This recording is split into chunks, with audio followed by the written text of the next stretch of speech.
Yeah. What's good, yo? Welcome to another episode of Real Talk, where as always, if shit's real, we talk about it. Yo, I'm your host for tonight, Pat Scorpio, New England representative. And as always, I got my man with me. I'm gonna let him introduce himself. Yo, what it do? Shutterworth the God, aka Go Artist. I mean, Ring Gang, El Capitan. Let's get it. Monday night rant session because there's no boxing this weekend. Sorry. So it's been kind of dead. I mean, we didn't really have no boxing to look forward to for like 3 weekends, and unfortunately, that happened again this weekend. So instead of just not having a show, we'll just have a show and not talk about boxing since boxing's not going to be on Saturday, right? Right. I mean, it couldn't be possibly any fight that real niggas want to see this Saturday. Right. So, okay, I'm just making sure because, if there was a boxing match on this Saturday, I would know about it, especially if it's quality. So we're going to talk about some other shit tonight. Let's get it. The Ring Gang crew is here. You know what it is. Let's go. Yes, sir. Ring Gang in the house forever and always. And as always, I got my other man with me. I'm gonna let him introduce himself. What's up? It's Conscious P, Bodega P. No, it's just me, Conscious Pilot, West Coast Avenger. You know what it is, Monday edition. We ranting because there ain't really nothing happening Saturday. Wink, wink. Yeah. You heard that? My nigga Conscious P is elevating today. You know what I'm saying? He, above the clouds and shit. And last but certainly not least, I got my other man with me. I'm gonna let him introduce himself. Yo, this nigga be. Well, I guess this nigga's logged on, and he decided that. Oh, well, when Rome decides to come back on, it's he'll introduce himself. But yeah, we rant tonight. Usually, this is one of the rare ones. Usually on Monday nights we don't necessarily rant, but there is no boxing that we are looking forward to that's coming on Saturday. Yeah, it's like there's no boxing at all on Saturday. It's super dry. Mm-hmm. It's none dry, nigga. And P would usually be on there, but two things. I think if you heard him playing on the other podcast, people would be fucking around with the Wi-Fi in his building, and of course he's watching the Jets and Niners, and the Jets actually scored a touchdown and.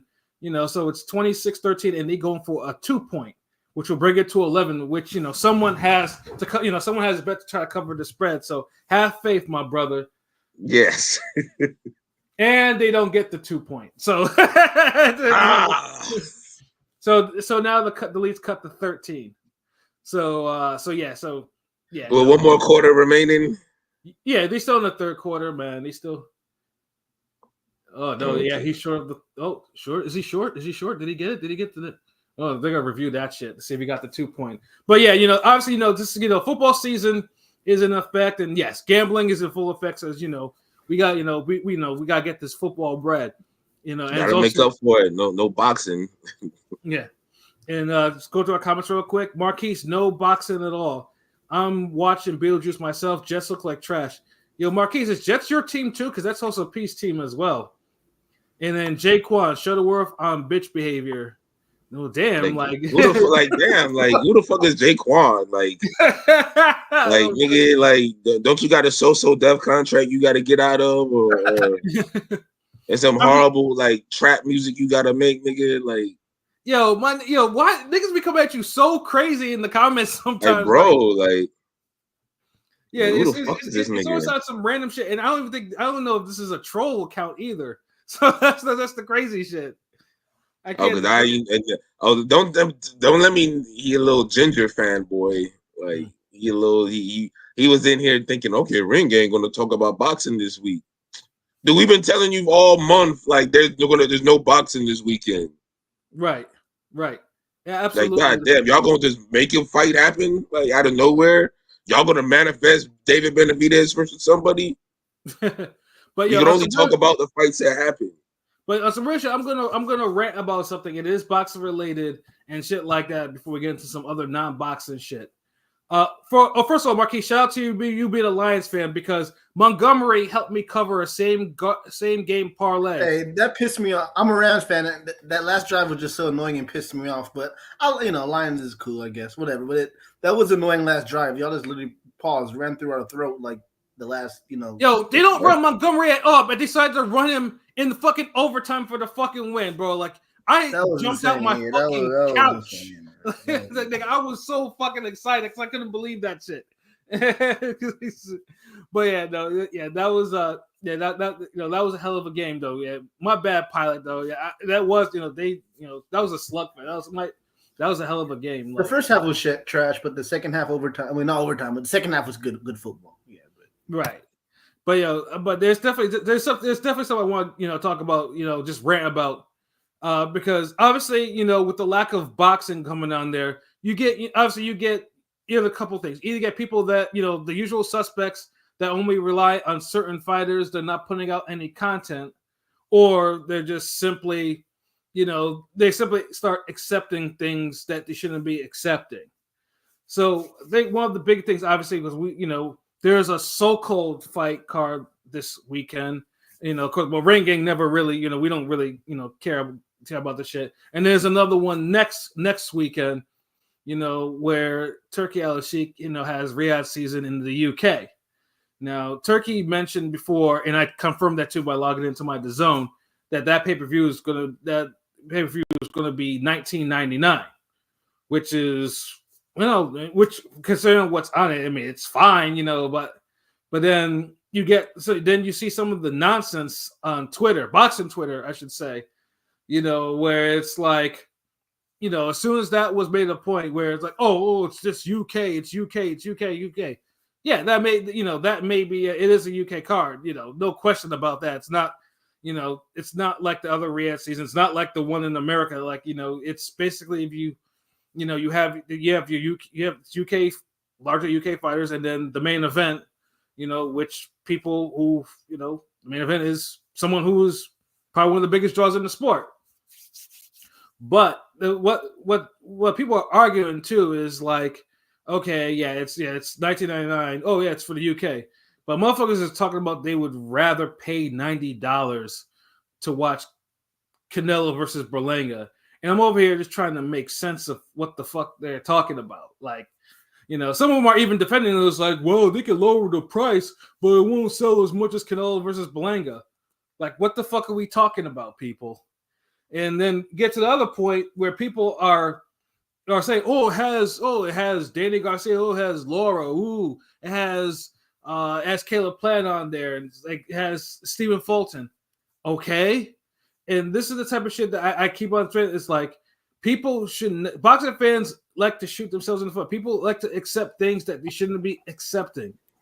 This is a fight that should be like people. There should be more people shitting on this fight, but for some reason, people don't want to do that. It's I mean, I don't want to bring into race into it, but Mexicans love Canelo, and that's why he gets 5,000, 500,000 pay-per-view buys. And he could fight, Berlanga. He could fight, Wait. How the fuck are we talking about something that we said we not gonna talk about? No, we shouldn't even be mentioning that shit at all. Pat brought it up. I'm ranting about the stupidity of boxing fans, not the event itself. Dude, nobody wants to see. Dude, none of those fights were being paid for. Not the goddamn Shakur Stevenson bullshit card. Not the damn Ginger card. I'm not saying his real name. None of that shit. You ain't getting that from me today. Nope. None of that shit. $90, $20, bro. Dubois and Joshua gotta be $20. We saw Joshua Usyk for free. Regular DAZN. And now now niggas is happy to pay $20 for it? That's some stupid shit. But I would rather, let's put this. I mean, because basically we've been paying for Joshua fights since the Volin fight. I think that might be the Volin fight. Yeah. But they was putting it on a whole stacked card. Like I kind of see what they was doing. But if you're just talking about Anthony Joshua was the headline against so and so, that shouldn't be no damn pay-per-view for anybody. But when you package it on some night of the heavyweights, we're gonna have this nigga that fight, and you put Wilder and all the. Okay, I get it, but still, bro, like this shit's ridiculous. Like I get you, and it's also ridiculous too. Is like PBC had, had $30 pay-per-view where we watched Ortiz and Charles Martin in the main event, and that should have been a Fox card, but yeah, of course, yeah. So it's just like, people got called down. People should not be saying, okay, I'm gonna pay $90 for a card that's clearly not the best offering that anyone should be watching on there.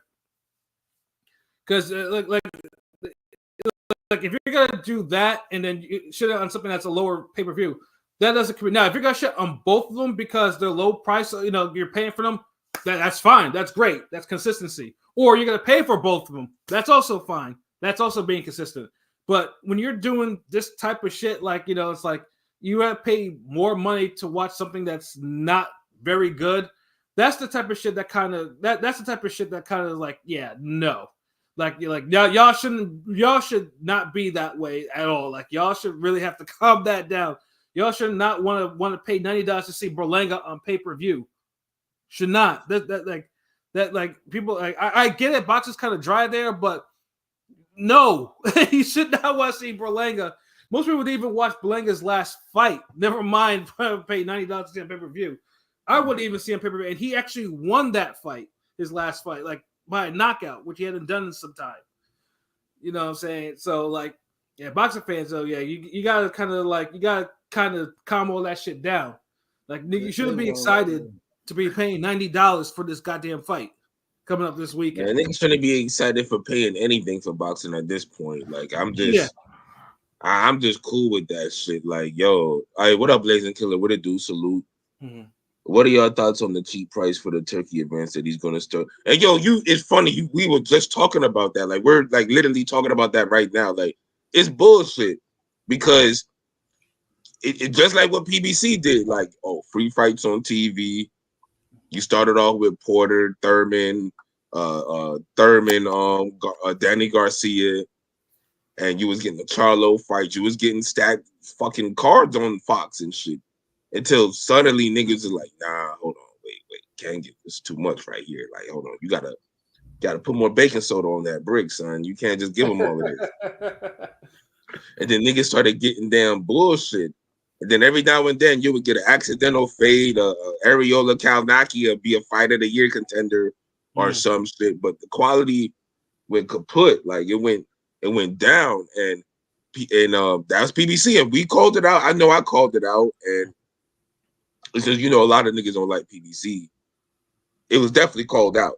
But at the same token, you got to call out this shit with the zone, with this whole, like, yeah, we're getting fights, on the network. We're going to be on the app. You just pay for the app subscription, and then pretty soon they got away from that, and it was like, well, okay, yeah, these fights is on the app, but yeah, this is a pay-per-view on the app. Like, so you gotta, you gotta pay a little extra for these, bro. Like, yeah. And it's like, do you remember Anthony Joshua fights were quote unquote all free on the zone? Like last year, that was supposed to be the case. Yeah, do all of them except the Valin fight, which we understand was a part of a whole big ass heavyweight card. Which I get. I'm saying, like, it was supposed to be Joshua signed this big deal with the zone or whatever, the partnership. After the rough losses to Usyk. But all those fights supposed to be free, but fast forward. The fight with Helenius is the last fight that was free. Fury Usyk, there was no reason why in America. I'm sorry, I don't say heavyweight championship, undisputed all the belts, but there's no reason other than being, money hungry why Usyk Fury in America was pay-per-view. That makes no goddamn sense to me. Maybe I'm tripping. But it's like they trying to micro pay for it. It's like they're trying to fool you into saying, hey, we're cutting the prices. But if you look at it last year, they cutting prices on shit that they was already giving you for free. So is it a deal? It's like when these stores, they be like, all right, yeah, 20% markdown. Yeah, but you put everything up extra 10%. So nigga really only getting a 10% off. You see what I'm saying? Like, it's some bullshit. Like, they try to Jedi mind trick us, but Like I know free 99 when I see it. You niggas is trying to pull a fast one, so no, I don't. All this and the people who complaining with the whole, oh, you're ruining the pay-per-view model. Wait, get the fuck out of here. It ain't about the pricing. It ain't about. It's the fact that y'all charging us for the quality of something that y'all gave us for free. Mm-hmm. If you're gonna do $20 for a pay-per-view card on the Zone, let it be one of those goddamn Night of the Heavyweight cards where you have a whole bunch of stacked heavyweight fights. Not this bullshit where it's like, you got one card, that one fight that's good, two fight that's good, one fight that's okay, three fights that's trash. Like that Shakur Stevenson card should not be no motherfucking pay-per-view at all. Yeah, no, that fight is an atrocity. Like the UK card at least has something on it. That the Shakur card does not have anything on it. Like it's really not. It's really a bad. Horrible. Like what's the fucking point? Like yeah. So it's shit like that. Like if y'all trying to make lower pay-per-view prices, I'm all for it. But y'all gotta lower the prices for the ones that y'all deem as quality. Don't lower the prices on some bullshit that should be free anyway. Mm-hmm. Yeah, if Terrence Crawford and motherfucking Virgil Ortiz, if that ends up being a pay-per-view, yeah, make that $20, nigga. Don't make that the $80, $90. Mm-hmm. Excuse me. If you have some shit like that, if Crawford and Canelo fight, and that's pay-per-view, make that, and you stack the card, that's the $20 pay-per-view. Mm-hmm. Don't say Anthony Joshua and Dubois. Okay, what's next? Damn, Lee Wood and Josh Warrington too. Fucking pay-per-view. Mm-hmm. $20. Oh, it's great. It's $20. But like, yeah, nigga, you should get that for free though. So that's my only complaint with it. But y'all niggas is clearly jumping out the windows, the ones talking about y'all ruining their pay-per-view cash model and all that. What the fuck? Like, yeah, that's the wrong complaint. Yeah, that model's been ruined. It's not recent. That model's been ruined. Like, yeah, it's been ruined. So somebody try to say, hey, I'll just drop it. Okay, cool. Just drop it on the good shit. Don't drop it on no. Nobody cares about getting a Shakur Stevenson fight for $20. Mm-hmm. Like, especially against who he's fighting. Right. Now you got Zepeda, Shakur Stevenson, and that's pay-per-view. All right, we could talk. Mm-hmm. And even then, I'm against all pay-per-views anyway, but if you're trying to make it more accessible, easier, hell nah. We ain't even previewing that bullshit. No one gives a fuck about that goddamn coat hanger and Canelo. The fuck out of here. Yeah, don't give me $20 for a bullshit pay-per-view fight that we got for free. Yeah, Turkey gonna realize niggas ain't paying for the Fire Stick game, has run amok, and he's gonna realize even if it's $20, niggas ain't gonna be paying for it like that. You might see a marginal increase, but most niggas ain't paying for it. Most niggas ain't paying 20 or 80. That's all I'm gonna be. I'm just gonna keep it real. Come on now. Yeah, like Berlanga Canelo. Yeah, we're not previewing. However, if the fight happens and there are upsets that happen, yeah, of course we're gonna talk about it, and then we're gonna talk about this is what happens when you laugh about it. Yeah, well, and we'll talk about this. We'll preface it like this is what happens when you anger the boxing gods. People start losing that shouldn't be losing, and don't let Berlanga actually beat Canelo. Oh yeah, that might just be the podcast on Monday. Even if that would just be it. Yeah, like I said, like I might just drag PJ from wherever the fuck he at, and we could do an impromptu live. Then nigga, that happens. Like or some Canelo Kovalev shit. I remember we had a podcast like 1-2 a.m. No, it had to be like 2-3 a.m. in the morning about that shit right after it ended. Mm-hmm. So like that we don't play when it comes to no crazy shit. Like, if you can't believe this nigga lost. Yeah. Fuck shit happens, and it's like, and it's like, oh yeah, you definitely gotta go. We definitely gotta talk about that shit. Yeah. Because this is the thing. I'll say this with this whole Turkey shit and the pay-per-views, we're not gonna know if that concept works or it might have marginal effect until you do that on an actual prized good card. when you do that on the card that has, Shakur Stevenson versus a Peta, it's a more stacked fights that could happen. When you have about 4 or 5 good fights and one marquee main event with a good co-main, yeah, let me know if that's going to be $20 or y'all just going to do some more bullshit. Well, surprisingly, the one that's being offered for Golden Boy, the 4 fights that they've talked about, if they come to pass, Turkey is saying that's going to be like free, meaning I don't know, it's going to be part of the subscription. And aside from they have no rhyme or reason with it. But I'm saying, aside from the Duarte Sims fight, that should be a free card. I mean, exactly. No cruiserweight fight should be a headline. I'm sorry, no cruiserweight fights are fucking pay-per-view headliner. I'm sorry. I'm just being weird. And that's true. And I mean, I like it. I like the fight itself. No, the card is dope. The card is dope. It's not pay-per-view. Yeah, it's a good card, but it's in Saudi Arabia, so I'm not going to get the passionate Mexican fans and the crowd. If y'all saw the post, he posted it like, "Oh, I'm doing you guys a service for this being free." I'm like, "No, you're not. What the fuck?" He's like, "That's what I'm saying." It's like to Oscar and my the Mexican delegation, and it's gonna be a free card. Like, I mean, it should be a free card. They're gonna fuck you. Like, what are you?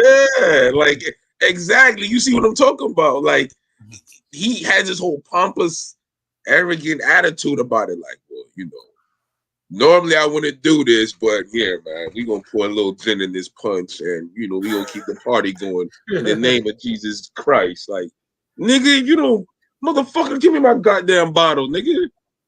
Fuck out of here. Get this shit, like, nigga, like, really? Mm-hmm. Oh yeah, pilot, I'm gonna give you this cruiserweight main event with your boy Zerto, and we're gonna have Zapata on there. You know what? Hey, since I fuck with y'all niggas, this gonna be a free card. Now y'all like that. Yeah. I mean, like, no! Ramirez Barbosa was supposed to be on Top Rank 3-4 years ago for free. Facts. And now the niggas y'all giving us that now. And now niggas are watching it. They expected you for. I mean, again, Simmons Duarte is a fight I'm looking forward to for sure. But it's like, come on, like that's about it, man, for me. Yeah, the Sims Duarte, that's a good, like, all the bad, like, that card ain't bad. Well, back to Bully, the guy fighting on Pro Box Wednesday. That might be a B+ type of card. Yeah, Lester Martinez, who fights Wednesday on Pro Box, might turn around and fight Beck the Bully. That's a dope fight too. But other than that, it's like, meh.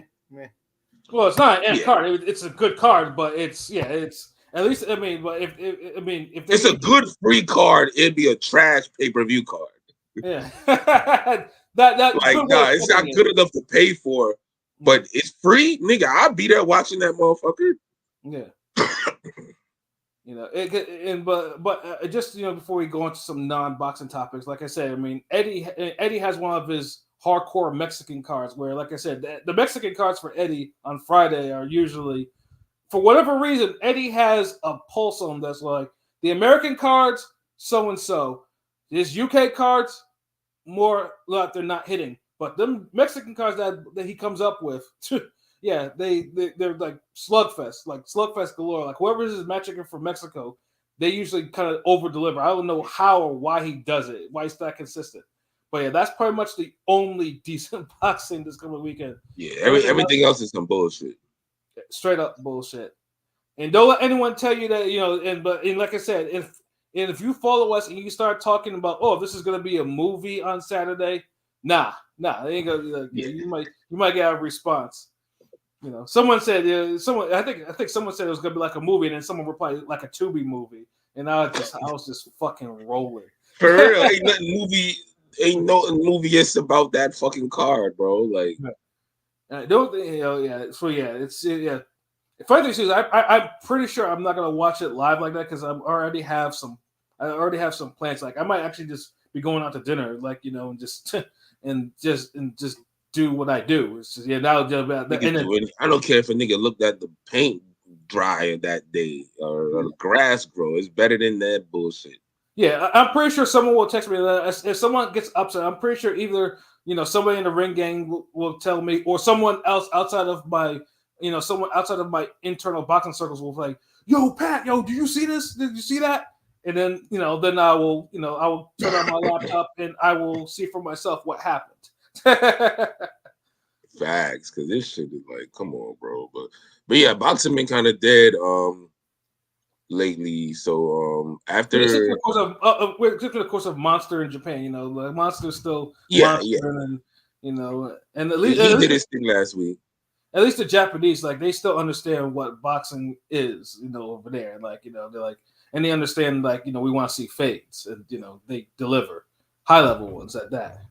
Yeah, over here we just be like, yeah, and it's crazy too, because like usually as we go into the last quarter, of the boxing, usually there's something going on. Like this is rare that this is one of those rare years where it started off promising, but now it's like. Yeah, it's like only one super fight really, and then everything else is just like, it's not. Yeah, you only really got Usyk, Fury rematch, and Bitterbeef Bivol. Well, two really, yes. Yeah, I mean, you only have those two. Tank fight, we don't know who he fighting yet. I know Rayo gets brought up, and that's a good fight. But the Loma fight would have been better, but Loma's being a biatch. Quack, quack, quack, quack, quack, quack, quack. There's been a lot of ducking going on this year, man. Yeah. Would have had a welterweight unification fight, but the nigga ducked that because he's like, fuck it. I want to be a nobody. Actually, I mean that card, that the card he's on with Keyshawn and his brothers is like it's like that the top rank Jobber Festival. The black card, it's like the black card here. They always have like one or two of those black cards. So I hope that's good at least. I'm hoping. Man, I don't care about the goddamn Chitlin Circuit card when we almost got a unification fight. Fuck that. Yeah. The Chitlin Circuit Jobber Festival? No. This nigga said Chitlin Circuit. I don't care how many black guys prospects they have fight. I want to see that shit. Put these niggas in some good fights already. Like, yeah, I mean, these motherfuckers gonna knock out some damn feather duster nigga working in Argentina or some shit. I'm tired of seeing shit like that. Yeah, hopefully maybe boxing does it's correct itself in this last quarter. Maybe we get some unexpected shit, and like yeah. But hey, that's up to the boxing gods and us crossing our fingers and shit, and then hopefully these fighters understand, get themselves focused again. But yeah, facts. Because I ain't gonna lie, this year really needed a Lee Wood comeback KO or some shit. Like we ain't get a lot of damn. Certain people ain't play their part this year, but I know he's injured. But damn, yeah, there's a lot of shit. Just like I expect more from the bigger names in the sport. That's my whole thing. Like a guy like Monster trying to fight a third time this year, we ain't get one fight from some niggas yet. That's also facts. So yeah, but ain't too much to say about boxing. So when y'all listen to this later, if y'all expect me to hear a breakdown preview then of a certain fight this week, then yeah, gotcha, bitch. Well, however,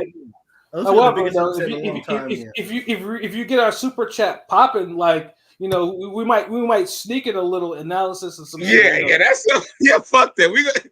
I ain't gonna lie, niggas gotta decide to hold themselves out with that shit. Like, yeah, the only way we'll do a prediction for that if y'all niggas hit the super chat. Like, other than that, we'll stop what we're doing. But all right, fuck it. All right, we'll just all right. Here it go. Boom, boom, boom. But other than that, If you super chat us and get a significant amount, then we'll stop what we're doing. We'll give you all the analysis and we'll, on the level like comments about all the fights that you want. But other than that, boxing was. And yes, Chris Brad, you're absolutely correct. 100% in agreement with you. 100%, 110%. Mm-hmm. Yeah, absolutely. Yeah, at this point. But in some non-boxing news, recently it got announced that Kendrick Lamar, who's probably riding like a whole wave, who's continued to ride a wave of popularity, wave of everything, was announced to being the next performer for the Super Bowl, which is going to be in New Orleans. Now, of course, obviously, the Super Bowl shows are all. It depends, because I know for a minute, like anyone who's on some R&B or rap shit, like that, ever since the whole Nipplegate with Janet Jackson, the NFL have been kind of wary about kind of putting a certain demographic in their shows. You know, so honestly, it's surprising that Kendrick Lamar is actually getting this look. I mean, it's a big look or whatever, but for whatever fucking reason that's going on, you know, it seems like people do not like it. Like, you know, you get it from everywhere. You get Nicki Minaj, you get Master P, you get Boosie, Nicki Minaj was dropping the hard ER a few times. What the fuck is that about? Sorry, I think the biggest argument really is because it's in New Orleans. Oh, this should get a Louisiana rapper. So naturally, and Cameron Mace also said this too. Oh, this should be Lil Wayne. Lil Wayne should be doing this. Lil Wayne should be getting this look. And you know, and I'm just like, God damn, like, do motherfucker, and I get it, you know, like, you know, yeah, you know, you should have Lil Wayne in there or whatever. And more often than not, most likely, I mean, I wouldn't even be surprised that, you know, if, like I said, if Kendrick Lamar actually came up, you know, stage, he actually brought him up on there for like a little bit. But I'm just surprised at the vitriol that this shit is actually, that Kendrick is receiving. Excuse me, sorry. Yeah. It's just like why? Like, I mean, I like all the other times the rappers actually perform, like, you know, like in the past, like I didn't get this type of response. Well, you know, a good amount of them are Drake stands. You know, I mean, a lot of them are OVO hoes, and a lot of them are real salty about how their ringleader got dismantled over the summer. And that's what it really boils down to. I feel like a lot of it, and a lot of niggas hate Jay-Z too. Yeah, that's another thing too. Yeah, and funny, Jay-Z's catching a lot of strays too. It's like calling Jay-Z a coon, all this, and like it's like, God damn, like I was like, people are just on one about this. Like, why? Well, hold on, but let me ask this: like, when was the last time the Super Bowl was in New Orleans? I think it was maybe like something like 2013, and Destiny's Child performed. I couldn't avoid it on the timeline. So I kind of feel like you can't keep going back to certain places and then you don't have like. I mean, the only time we actually saw a hometown, quote unquote, hometown thing was when Dre and Snoop Dogg and Kendrick and, you know, Eminem was part of 50 Cent. But, you know, Aftermath, that was the only time that a home representative actually, you know what I mean, a home representative. You know, hold on, the Miami one, didn't they have like that was, they just said, you know what, we're gonna have Shakira and J-Lo. They're not from here, but fuck it. Like, they're close enough. They're enough. They're Latinos, yeah. So no, but I'm saying I don't think people should be jumping out the window over it, but he is deserving. But then I also feel like if anybody's over deserving of something and really buzzworthy in music is Kendrick. Like, remember, like, we was cool if they would have had Kendrick instead of Eminem performing at the Crawford fight. Facts. Yeah, I was pushing for that. So they said, you know what? Fuck it. Turkey got it wrong. I'm gonna get it right at the Super Bowl. So I can't really be mad at it. I'm a Lil Wayne fan. I listen to Lil Wayne way more than Kendrick. Wayne's up there for me. I mean, but this is the guy Wayne that he literally has said, you know, in interviews that he don't even remember his lyrics. And like Chris Brown said, I've seen both of them live. Both of them weren't really the greatest I've seen live, but Wayne live was pretty bad compared to Kendrick. And, you know, I'm just saying, like, so I'm with Brandon. You have to go back in time to like younger.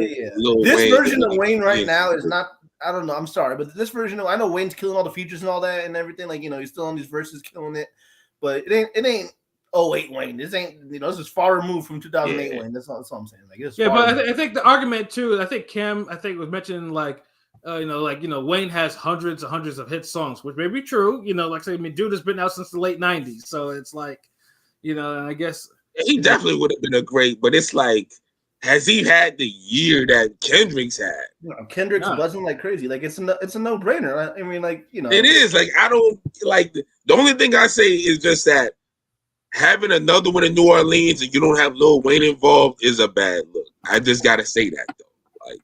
Because Lil Wayne's too big of an artist to go to goddamn Louisiana twice and not have him perform. He's the biggest artist. I mean, probably, you know, rap-wise, definitely the biggest. Come on. But I'm not one of these people saying, "Oh fuck, it's a bad idea." Kendrick, nah, I'm not arguing that. Like, I'm fine with this. Remember, I'm fucking watching the goddamn football first of all, so I'm cool either way. But I could understand where people coming from with Lil Wayne. I think they kind of going overboard, or they a little too extra with it. That's all. I mean, I will say, the first, like, I think it was like the Super Bowl, was it 36 or whatever? Yeah, I mean, they had, they had U2. That was when they were in Louisiana. And then, yeah, like my pilot said, they had Destiny's Child the next time they were. So, yeah, I mean, it's not. This time should have been Wayne, then if that, yeah, I mean? Yeah, so it's like. But Kendrick can't be denied. Yeah, no, I mean, Kendrick, I mean, it's kind of crazy. We're going to hear, I saw someone tweet, imagine hit him up in 96 Super Bowl. It's not the same thing, but it's like, like you're going to hear literally a million people, you can hear thousands of people in that studio basically call you a pedophile, call you a pedo. Yeah, that's good. But you don't even know if they're going to do that song. Although people's like, yo, bro, like you have to do that song. They got to do that song. Oh, he's going to have to do that. Yeah. I don't think they'll do the whole song. They might just do a part and do a melody and shit. Yeah, he'll do like a medley of it. Yeah, he'll probably do a medley of all the 3 disses, right? But I mean, it's anything really. Drake was the one that was, Drake and his boys were all the ones saying, "Oh, without us, what's he gonna do? He's nothing without us." Now, look, I'm just saying, it's funny how the tables turn because now all these Drake fans. Saying though, they gotta respect us though, and that song is Gladys.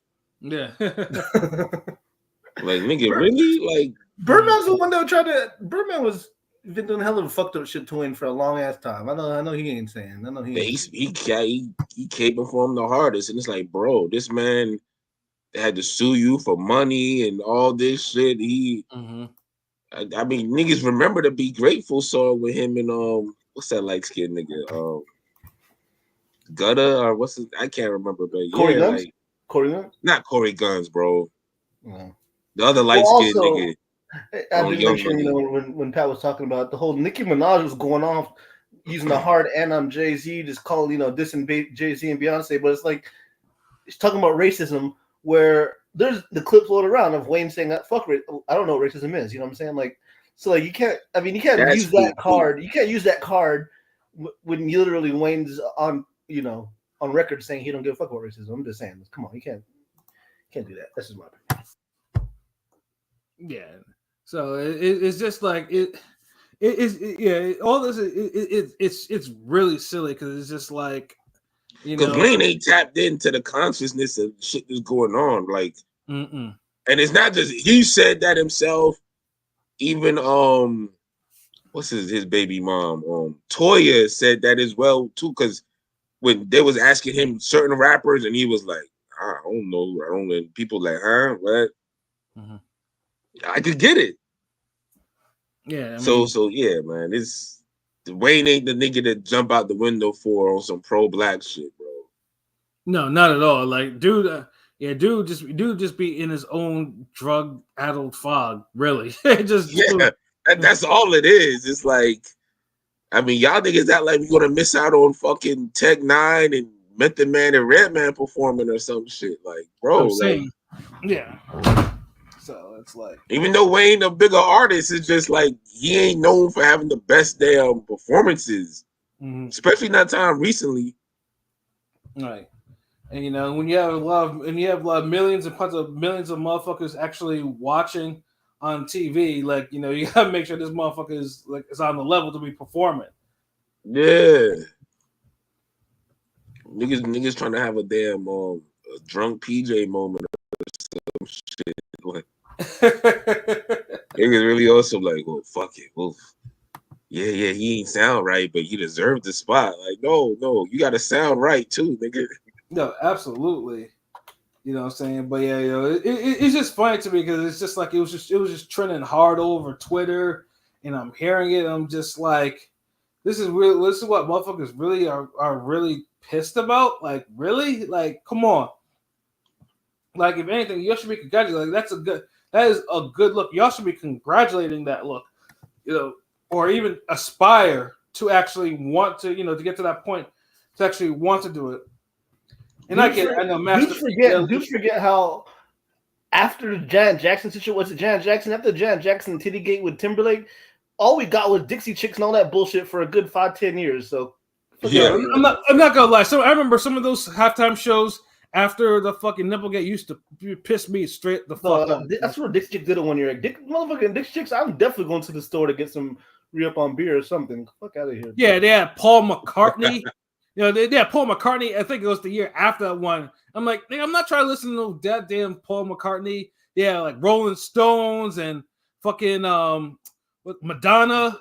Like, come on, bro. Like, come on, get out of here. Madonna's cool, but yeah, the rest of those, yeah. No, Madonna wasn't cool, nigga. I didn't want to watch the goddamn old ass McDonald's shit, nigga. I don't.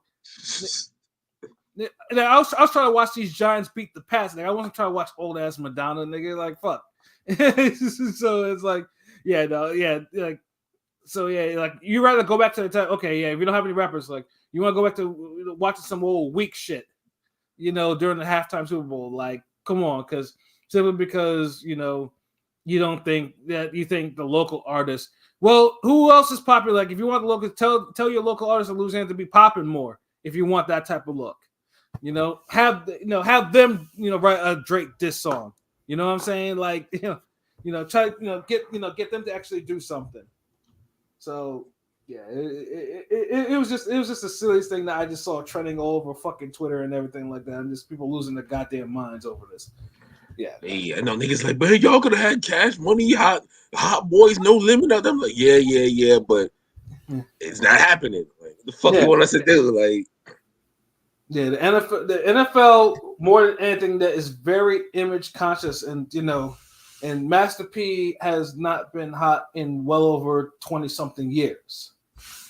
And it's like y'all keep going back and forth with the Hot Boys reunion. Like, if y'all would have probably had y'all mind made up, that shit was definitely happening for like the last 6 months. Because now I know it's happening, but it was so much fuckery involved. One day BG cool, Turk not cool, this nigga cool, Juvenile cool, and everybody. And a lot of niggas got tired of keeping up with it. Like, yo, is it happening? Because if y'all could have been promoting that shit all year, and then it would have got to the point where it's like, damn, that'd have been dope if they had the Super Bowl. And a lot of y'all don't build nothing up. A lot of young fans and a lot of quote unquote casuals really show their ass because that's awesome. Like, oh, maybe we'll see we'll see No Limit and Cash Money on stage at the same time. Like, you're retarded. Yeah, the NFL will never allow that shit to happen. Like, if that shit ever happened, that means someone just didn't give a fuck and was like ready to lose their jobs. Like, that's never going to fucking happen. For real, it's like, come on, it's like y'all getting too creative. Like, niggas ain't like, do y'all watch this shit or not? Like, y'all football fans, y'all should know better. Yeah. Even I know damn well you ain't gonna get no goddamn Cash Money No Limit concert at the motherfucking Super Bowl. Like, really? Hell no. Like, Lil Wayne was the closest you would get as a solo artist, and he could have brought them on in his set or something. But if you can't get Lil Wayne there, you ain't no goddamn well No Limit there, bro. Exactly. But yeah, I get it, but it's not that serious the way a lot of people was acting. But Lil Wayne definitely deserving of it, but it just ain't happen, man. Shit. Yeah, this ain't the shit that you should be. This ain't the hill niggas should be dying on, because more often than not, you might burn a bridge that you can't afford to burn, and then and you'll be like, and then you'll be kicking yourself in the ass like, damn, though, I should have stayed silent about this shit. Now look at me, now I can't even get hot no more. My career is like as cold as Antarctica and shit like that. And that's what probably may happen. You know what I'm saying? But y'all need to get together, man. Like, Kendrick is gonna be Super Bowl, and the shit's gonna be lit, and the whole fucking the whole stadium is still gonna be. They're not gonna be saying wobbly out there. You know what I mean? You know what I'm saying? They're gonna be. Bro, like, no. Yeah, no, they're gonna be rapping all them Drake disses, and we're gonna hear them on the TV or whatever. That's what that is. You know what I mean? and I feel like Juvenile, a big enough artist, he could feel away. Like, y'all just saying Lil Wayne, like, Juvenile got enough big ass songs that really, you know what I mean? So right. So come on, if he not tripping, then come on, chill. Shit, Juvenile got his own Tiny Desk concert, nigga, and that shit was fire. Like, that's what I'm saying. Like, Juvenile definitely got enough big songs to do a Super Bowl set, and It's like nigga just saying, "Oh God, Lil Wayne," like, hey, come on, bro, like get over it. Like I get it, but then it's like, come on. Yeah. Or making all that trouble out of nothing, though. The rap game is so sometimes, yo. Mainly OV hoes crying about it. Yes, salute Rod, what it do? Yeah, a lot of estrogen in them tweets I'm seeing. Yeah. NFL ain't paying for master person. Yeah, of course not. Yeah. That's what I'm saying. Like, Master P out here, I think people are now catching on to Master P's game that he ain't what he's always claimed to be. He always be contradicted and on some bullshit. Like he say no gangster rap. Like y'all got to stop beefing with people. This is that. Then he'll try to do peaceful rap. Then that shit flop. Then he goes right back to gangster rap. It's like no. Yeah. That's why I never bought the whole shit with Floyd trying to clean up the sport with the steroid shit with Pacquiao. I always just felt like, bro, that little Asian nigga spooked you and your peoples, and y'all trying to find a way out of the fight. Right. And that's basically no one don't really want to just keep that and be honest with it because they start taking sides and make it get racial. But the nigga Floyd was scary, and they had to do something to kind of slow the momentum down. Facts. So that's all it was. Because if he was so scary, why Corrales ain't get that treatment? Mm-hmm. All the other dangerous niggas, Zab looked dangerous. You mean the Pacquiao the only nigga that you got to test? Right. Like he must have scared the shit out of your pops in that goddamn Cotto fight, in that Hatton fight where he's like, yo, this nigga, look, this is a fucking Asian man. He on something. Fuck that. He ain't fighting my son. No, no, he on something. The niggas believed it, and then it's like, all right. And I don't even mean to bring that shit up, but it really is the same shit. Like, it is. It really is. But a lot of niggas took sides and this, that, and this shit ruined boxing for the foreseeable future because everybody thinks a goddamn fight needs to be marinated when you can only marinate a fight when you're at that level. You can't marinate a fucking goddamn Boots and fucking versus Norman Bryan Jr.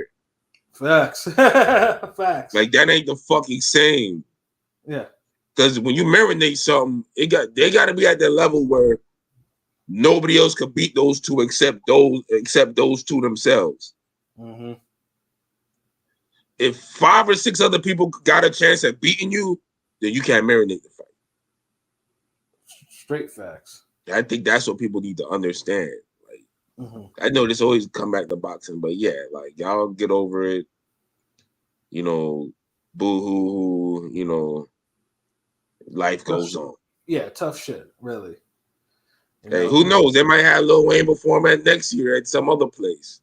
Yeah, I'm pretty sure. Or like I said, Kendrick will probably he might even be at some point. He might even bring him up there for like a song or two. Like I said, it'll be lit though. I mean, Kendrick is probably the most popular rapper out, right? I mean, when it comes, Yeah, that's why you can't really be mad at it. Like, yeah, why are you mad at it? It's mainly like the year has been too good. It's mainly the OV hoes. It's mainly the Drake weird ass fan base crying about it. Yeah. But just switch gears a little bit too. I know, like in the last week or so, there was there's been a couple of deaths. One that was just announced today. The other one that was announced last week.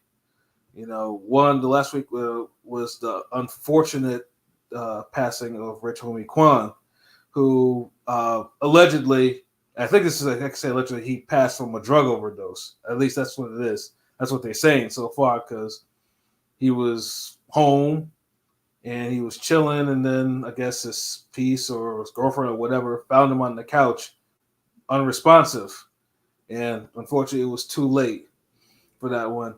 And I know, I know. One thing too is like I never liked Quan like that, but I did like songs here and there, especially the We Good shit that he did with Fabulous. I love the fuck out of that song. Walk Through the classic record. I mean, honestly, that's a great. Yeah, he has some classic records, classic. It's kind of funny though because looking back, we thought that was mum rapping trash, but his bars were actually pretty decent compared to now. I'm just saying, compared to like the average rapper now, he's rhyming kind of decent. I mean, like, he never was bad though. Like he always had. But we weren't looking for prime Big L from this nigga, but he was good for his lane. like Lifestyle was like the apex of that mumble rap, where a lot of people thought it was bastardizing rap music, but it was a great song. I ain't gonna lie. I mean, it was a great song. Yeah, Lifestyle classic. It's better than a lot of shit that's out right now. It is. It's true. Yeah, it's unfortunate too, because I mean, what kind of started his decline in the industry was he was open and honest about his drug issues. He had, and that was the whole reason why he wasn't putting out as much material as he was before in the past, or whatever. And he had been honest, like he hoped that he could actually shake it though, but unfortunately, he was not able to, and it's just sad too, because it's just all that the talented guy just no one seemingly wanted to help him, pretty much. Just like, no, I'm just leaving him alone, and that's that type of deal. So that was messed up.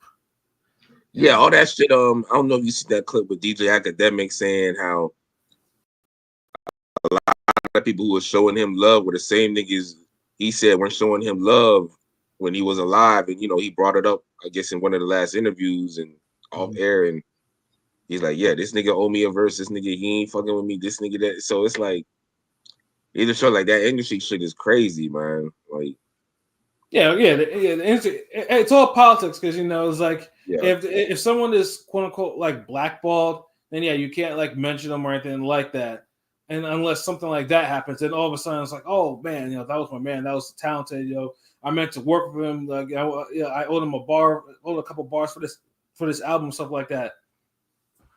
Yeah, the industry is straight crazy, You don't even have to die for it to see that. I think I remember something last year I seen. It was some artist that I think he used to be with Drake or somebody, and I guess he was chilling with NBA YoungBoy, and I guess he was doing a couple videos or clips with him. They was vibing, and then he was saying how like once people seen he was chilling with NBA YoungBoy, like so many different producers were hitting him up, like, "Hey, what's good, bro? Let's work." And he's like, "Man, I've been trying to holler at y'all niggas for like, and y'all niggas weren't answering back, but now y'all see me hanging with this nigga, y'all on some, oh hey, my guy, what's good?" So it's like that's fake shit right there. Like, they see like, oh, okay, so damn, if NBA YoungBoy fuck with you, I mean, I guess I could fuck with you. I mean, like what? Like that's whole shit. Yeah, it is. Like, well, I mean, that's what makes the music business cutthroat. Like, you just don't know what people have to do to try to get on in any way. Like, if you don't, it's just like, oh yeah, someone has to co-sign you. You have to see the. I mean, that's what that makes the reason why all social media is so popular today. Because if you can get social media famous, at least you get to cut off. You get to kind of cut a corner on that, and like, okay, this I can get in the game this way. But it's... Oh wait. Does James Earl Jones make 3 now? We had Psycho Sid, we got Rich Homie Quan, now James Earl Jones. That's 3. Yeah, that's 3. Yeah, that's 3, man. Yeah, all in entertainment too. That's crazy. Yeah, but at least with James Earl Jones, he lived to be 93. That was one of those that was going to happen, but damn. Yeah, because that guy was. I mean, I don't want to get to it already, but that guy was a goddamn legend. He was in so much shit, so much. Yeah, super memorable voice, character, all that shit. Just next level, legendary icon in filmmaking. Yeah, easily. It's just sad too that unfortunately his last live role was the Coming to America sequel, which that. I mean, I get it. Like, I mean, well. There was some funny parts. It's almost like a full circle type of shit, really. Yeah, I mean, especially since his character in the movie, passes away. So it's like in the movie he passes away, but they don't do it in the most illogical sense. I don't even really want to. It's dumb. Like if you haven't watched the movie and you want to see how his character is retired in the movie, read the Wikipedia, then you'd be like, "What the fuck?" Classic. Classic. I mean, all the roles he has. Of course, Sandlot to Mufasa and Lion King. The Darth Vader, nigga. Darth Vader's voice. fucking Conan the Barbarian. That Tulsa Doom is like a top 10 villain, bro. Yo, that motherfucker creeped the fuck out of me as a kid. Like, yo. And I rewatched that Conan Barbarian movie earlier this year, and that shit still stands up. Yeah. The music and everything. Yeah. Like, that shit. Yo, especially the fucking this motherfucker decides to switch on him and nigga turns into a whole snake. Yo, that creep. Yeah, that snake shit. Yeah, crazy. Like, yeah. And you see this motherfucker. He has this little white bitch on there, and he's over here standing there all stoic and stuff like that, with his hands like this. And then all of a sudden, you start seeing his face start getting a little elongated. Right. You know, yeah, that's where the Snoop Dogg and the damn Rottweiler shit went. The nigga start looking like the animal and just be like morph and shit. Like, oh shit. And the music was going crazy. And I was like, damn, yo, this motherfucker's getting more demonic and dying. And like, and it had like it was a celebration that motherfucker turned into a snake. I was like, what? Yeah, because it was worshiping at what was it, Set or the snake? But yeah. But yeah, I ain't gonna lie. Like, movies need to get back to this damn epic sounding orchestra symphony soundtracks. Mm-hmm.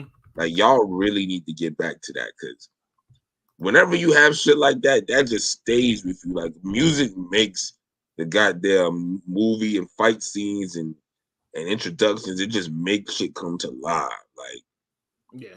Like think about Jaws. Wouldn't it be Jaws if you had that?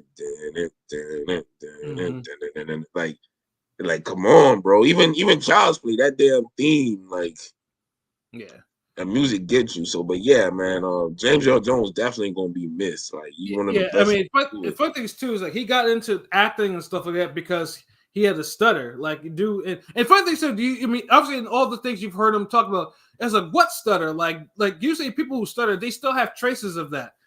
Yeah, this guy never had it. Like, I've never heard like one where he kind of stuttered over his words like that. He beat the shit out of stuttering. Yeah, facts though, and and also too, for his accomplishment, he's one of the few performers to achieve the EGOT, which is the Emmy, Grammy, Oscar, and Tony. Like, there's not a whole lot of people that actually got all four of these. Yeah, we got all the PlayStation network trophies. Yes, he got every achievement. Yeah, do absolutely. And even to bring it back to some boxing, have you ever seen The Great White Hope, where he was, it was loosely based after Jack Johnson. Dude, if you ever seen Dude prepared, like, dude sparred with Muhammad Ali, and dude actually got himself into boxing shape, for that too. Like, he even and he didn't even like boxing, but he was committed to the role. Boxing makes you take it serious. That's also fact. I don't like this, but I gotta train. It's also one of the most. It's also one of the more underrated boxing movies because it was done in 1970. So it's not one of those movies like. It's a worthy of a good movie and a boxing movie. If you're going, it gets overshadowed by the other popular boxing film in that decade. Yeah, of course. Yeah, absolutely. Yeah. Yeah, really overshadowed, to be honest. It's like CB4 and damn Fear of a Black Hat. Right. Yeah, one is more classic than the other, but the other one had the commercial appeal. You know what I'm saying? Yeah, came out earlier, was just bigger, and niggas like, hold on, wait. Okay, yeah. Yeah. Yo, what up, King P? I see that you're on.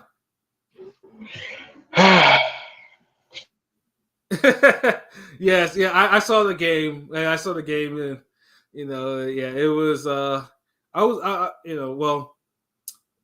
Yeah. I mean, if it makes you feel any better, man, like, I put in a bet for both teams to get a touchdown and a field goal in both halves, and the Jets let me down too by not getting a field goal in the first half, at least get my hopes up for the second half.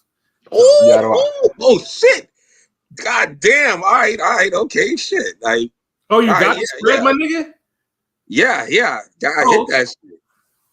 Oh, okay, yeah. Go 49ers and Pirates, nigga. All right. I fucks with y'all now. All right. I don't know what these niggas talking about, but yeah. Salute. Yeah. That's what's up. Yeah, this nigga just so apparently the Niners and the Jets have made this nigga's night. You know what I'm saying? Well, not P's night, but Shuttleworth. Somebody had to win tonight, bro. Yeah. Sometimes it's sometimes it's this nigga, sometimes it's that nigga. We'll get him back Sunday, guys. Sunday. Yeah, for absolutely for sure. You know what I'm saying? Definitely needed that to hit. Shit. Oh man, so that's what's up. So my man Shuttleworth got himself another football win. So that's what it is. In this year, he's had a boxing and a football win. So the baseball and the damn. Yeah. Oh shit! And then what's his name? Brees got a touchdown too. Okay. Sure did. All right, salute. But yeah, what y'all been ranting about? My bad. And I didn't even honestly. The only reason I'm on is because I'm actually at work. Because once again, I want to fucking kick whoever the fuck vandalized the Wi-Fi in my building again. Like I'm getting tired of this motherfucker. If I find him, I'm gonna ring him out myself. Pause. Yeah. We gotta send a big fuck you to whoever's damn terrorizing the goddamn Wi-Fi in this nigga building. Like, fuck you. Yeah, Pete. Why don't you point to your building management? Like, is it like that's just that? Put a camera in there or something, yo. Like, yeah. To me, it would be like, well, it would be what I consider like a stupid problem to have. Not because it's stupid, but it's just like this shouldn't be like someone like that should have been like kind of nipped in the bud a little bit. Like this shouldn't even be an issue. Like, he gonna get a nigga waiting in that fucking room for his ass one day. He come down there think he gonna fuck up a goddamn internet and somebody beat him to death with a crowbar or some shit. Man, that's why I'm just glad that at least my internet is just like it's into like they had to install like a big box which is in the back of my TV, but it's not shared with anyone. So if that box fucks up, it's only my internet that gets fucked up, not like the whole building. I could not live in a building where that's the case. Now I get it with regular TV cable, that's the thing, but I'm just trying to figure out how your building is so wired that one person fucks up a cable, then your whole Wi-Fi gets fucked. That's crazy. I've never heard it. Like everybody usually have their own Wi-Fi and like. No, I don't know where the cable box is. I think the cable box is like actually like not even like fully inside. Like it's weird. Like, they just like anybody, like goddamn squirrels and ducks and niggas and anybody can fuck with that shit. Yeah, that's why. Because I've been trying to think like how's it? Because I know. Because usually, if someone fucks around with your internet, it's either someone. Well, I mean, I'm not putting it past some people are, well, it's an animal or something. No, I wouldn't put it past an animal because a person. Because unfortunately, this is why I'm leaving my fucking building. I don't want to get too much of my personal life, but too many fucking people just be coming in. Let me tell you, like a couple months ago, we got a notice on the wall, like there's a extremely violent homeless person. Sitting in the stairway, just don't make any contact with him. Like, how the fuck does he even get in the building in the first place? Like, yo, quality control. What the fuck? Like he's sometimes like, look, a grizzly bear escaped from the zoo, and he's chilling in the lobby. Don't bother it. Just ignore it. Like, I mean, most buildings will be like, yeah, no loitering, else we're gonna call the cops to remove you. Yeah, y'all just let this nigga sit up there, use Wi-Fi, chill, eat him a fucking bagel sandwich. You know what I'm saying? Probably shit in a corner somewhere. You know, like. Don't make eye contact. You up here every time you in the lobby and shit, you gotta walk like. Yeah. Tunnel vision, like nigga, like come on, fuck out of here. That's he's extremely violent. Like. Who the fuck? Who he whooped up for? Like, who's taking the L to the homeless nigga to where he's extremely violent? Like, he got a wrestler belt. Like, he got. He IBF ranked. Yo, I wish I would have something like that where I live. Yo, I have a police baton. I'm like, yeah, violent who? Like, you better get the. Yeah, I know, right? Yeah, you better. Nigga, I keep sticks in the car. Nigga, I'll beat the shit out your ass. Nigga, fuck out of here. Yeah, that shit crazy though. Violent, nigga. I'll show you fucking violence, goddamn it, nigga. Yeah, but you having to go to the goddamn dentist after this. Still facts, yo. P, I talk to you a part of it, like, yo, like, cause you know you can't be missing all this football that we have going on, bro.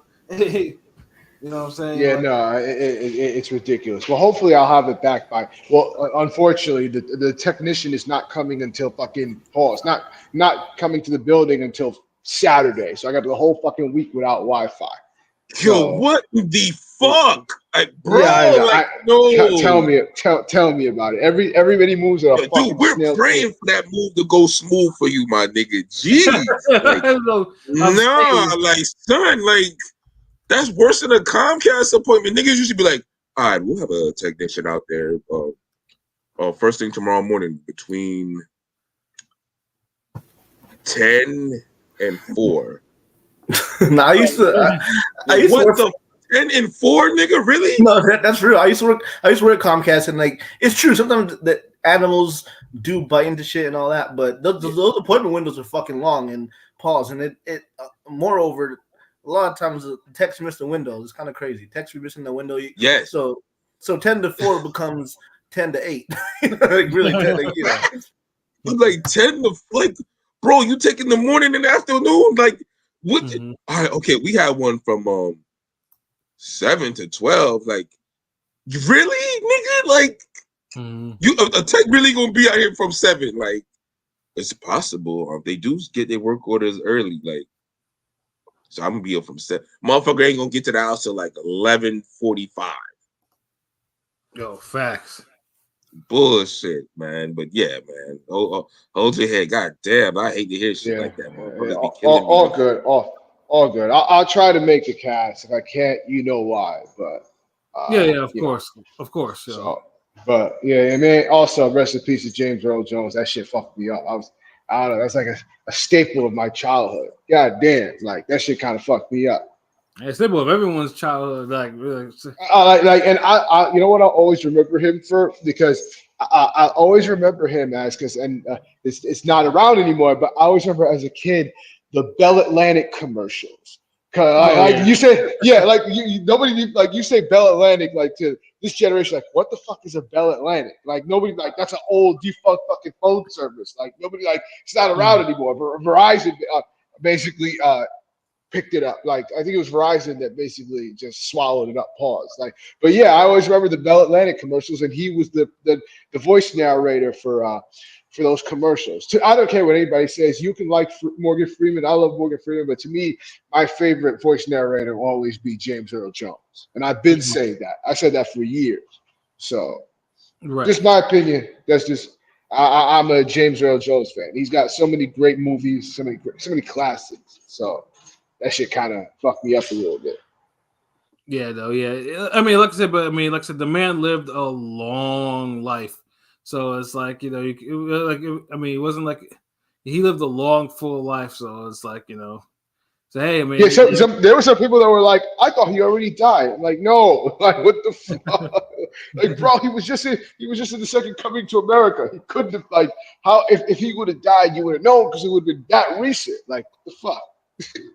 Right. I think it's just when niggas see you get old, and then you kind of fall back, like, in the background a little bit. You're only doing maybe one movie every 4 or 5 years type shit. Niggas be like, oh, I thought he died. Like, I know somebody's like, Jack Nicholson died? Like, I ain't seen him around. I'm like, nigga, Jack Nicholson's old.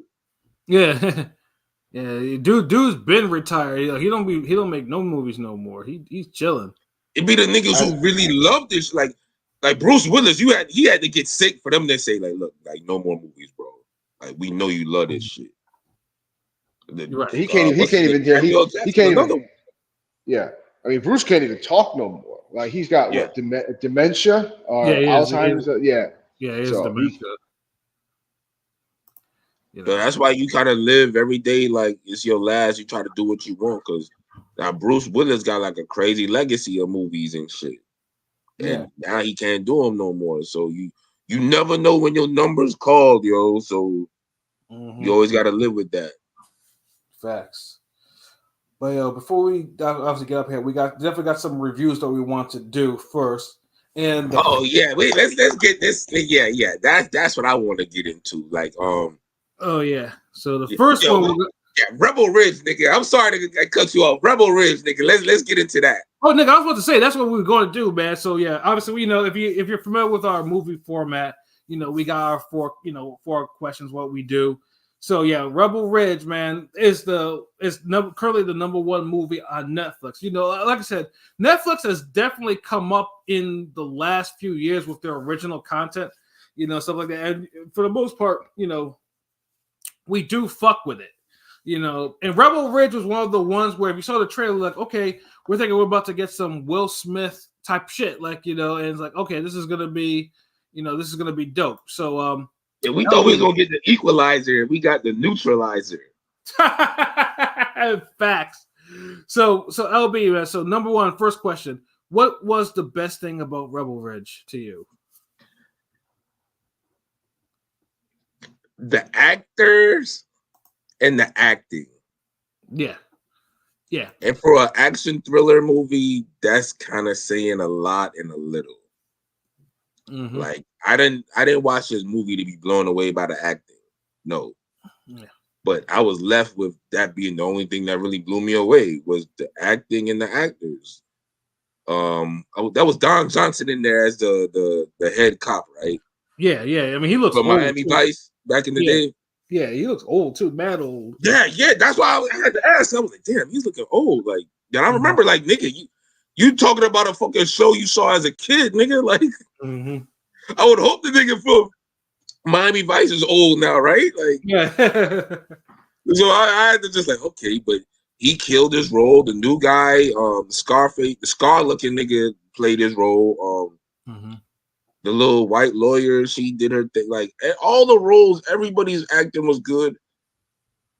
The cinematography was good. You kind of knew you was out like in the back country, some shitty area where it's asshole racist cops. And the initial concept of the film was simple, and before it got convoluted and crazy in the second half. Sure. But yeah, the best thing about this movie is the acting and the actors. That was really done well. And the authentic vibe. You could feel when that brother was getting pissed off.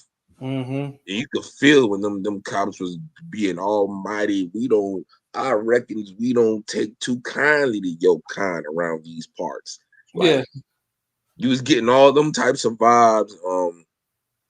But yeah, the acting is basically the best thing about this movie. Cinematography is next. It was filmed good. But yeah, that's about it for me on the good parts. Now the worst part of the movie. The lack of fucking action. Yeah. Honestly, a movie.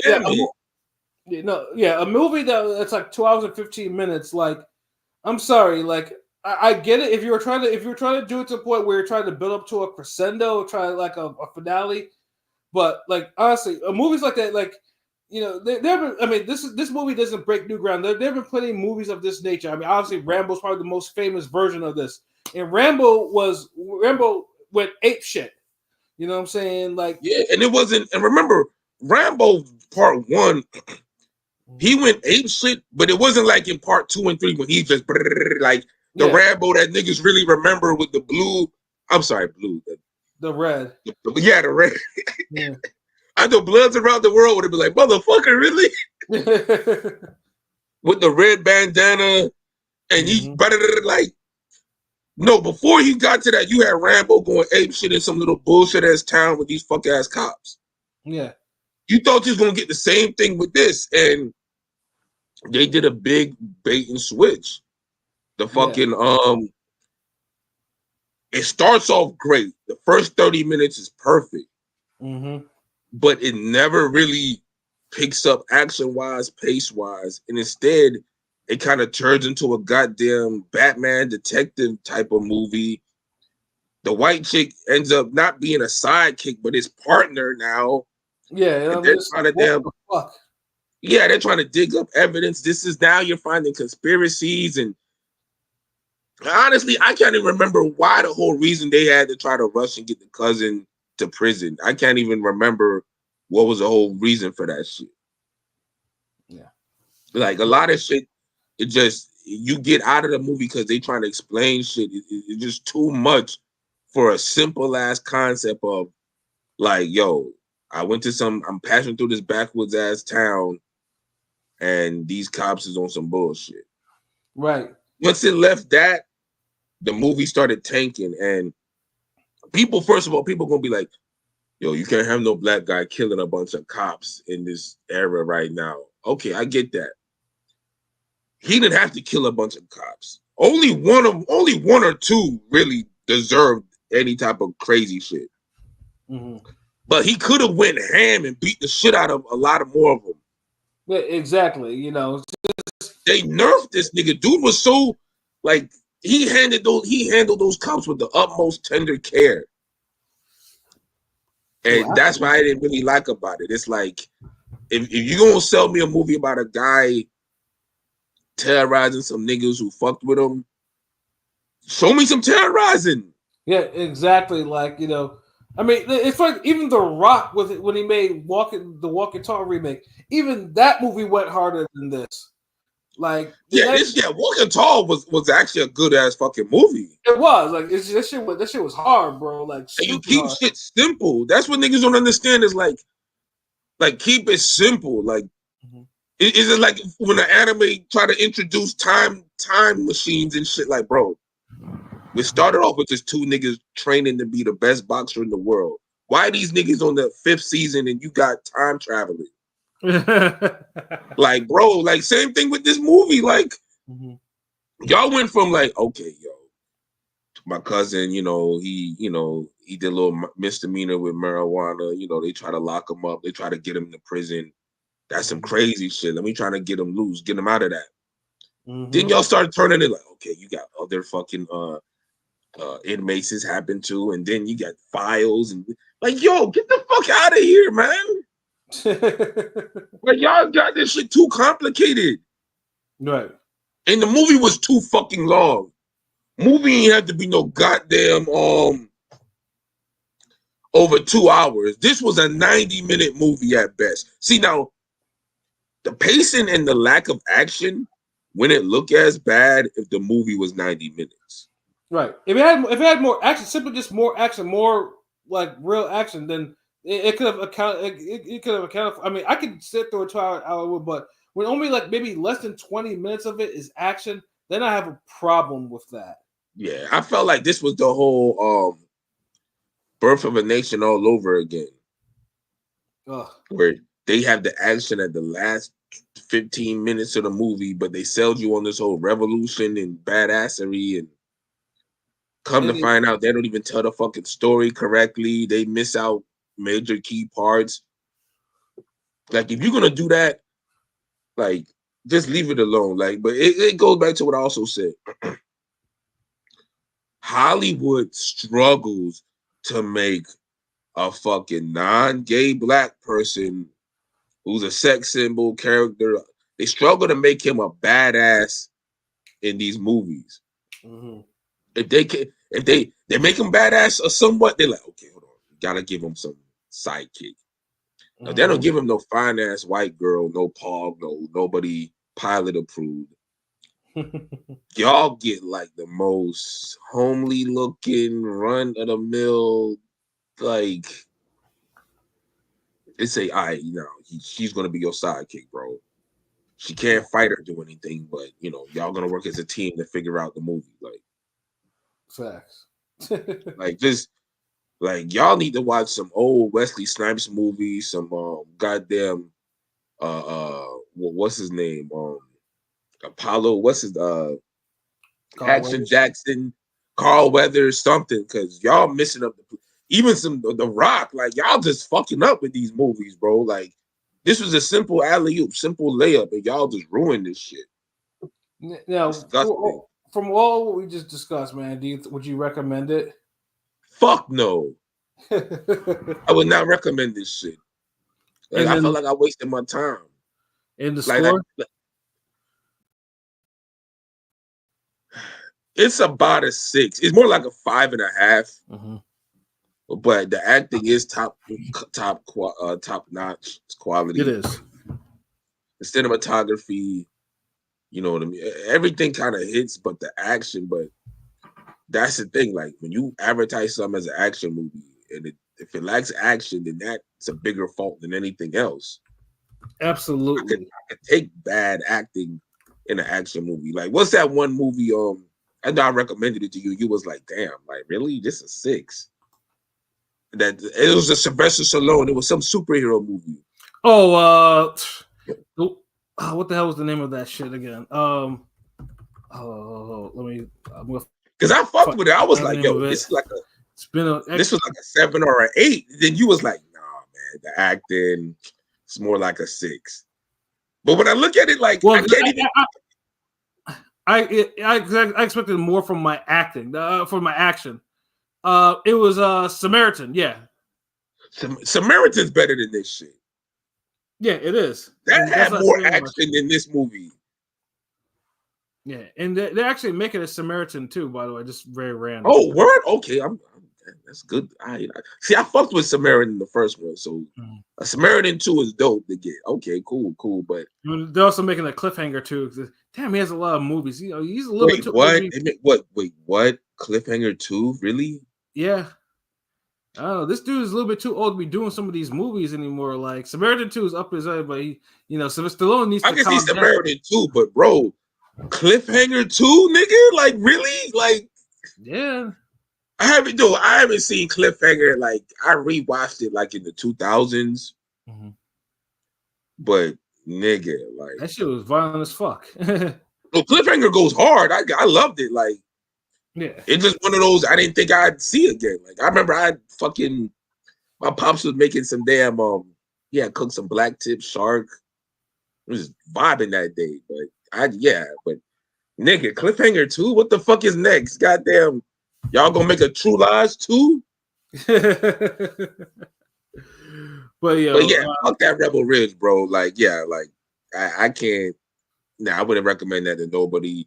My apologies for recommending that to you. It just the trailer looked so fucking awesome that I was just like, yo, all right, I'll take a chance on this. But fuck. We all fall victim to a bait. I mean, it's not the first movie that we got we said with a bait and switch on it. It's not gonna be the last either. Yeah, like my score was like a 5 because I was expecting more from it too. Like I was just like, yeah, like I like my violence in my movies. Like if you're gonna call yourself an R-rated movie, you damn sure better have some violence in that shit.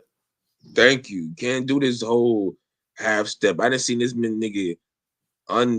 Dude, this nigga took out more bullets from a gun than I could ever remember in a movie. Mm-hmm. Every time I turn around, this nigga is damn emptying a gun. Like, nigga, empty the gun on them fucking crackers, bitch. You keep damn taking the bullets out the gun. Like, nigga, you do that shit again? Like, I needed to see him pistol with one of them fucking cops. Yo, facts. Like, dude, think about it. The most a nigga got away with in this film was a nigga got his arm broken. Yeah. And I'm just like, that doesn't work. That doesn't work for me at all. Like, nah. Doesn't work for me at all. They terrorize this man this whole movie, and the worst one of a cop get is a goddamn broken arm. Yeah. Nah, but yeah, I had the damn I had to watch Terrifier after them shits, and yeah, that's the horror movie y'all need to be on. Terrifier 3D that's gonna be coming out soon.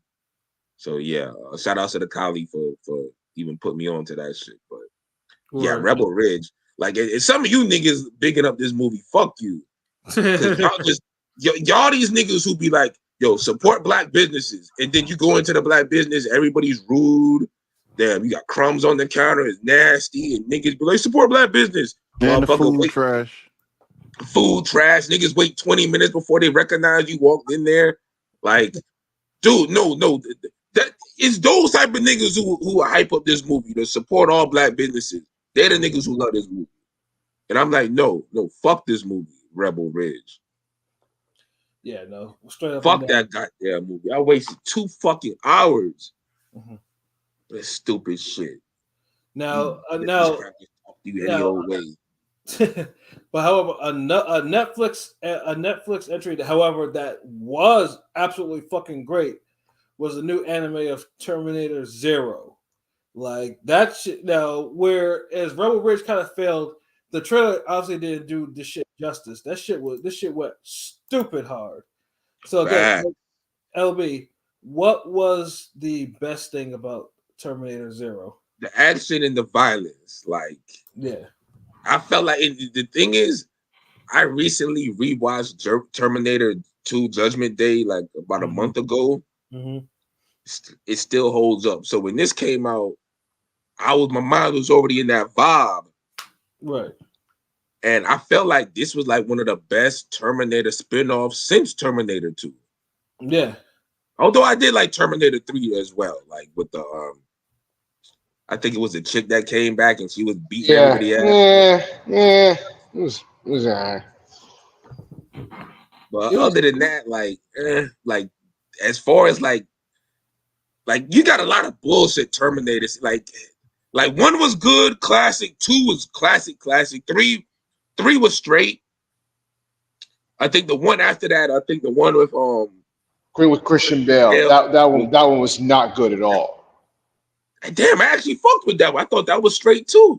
I did not like that. Honestly, the one after that I didn't like. Yeah, no. Then after that was like super trash. Like it's like they kind of kept getting worse.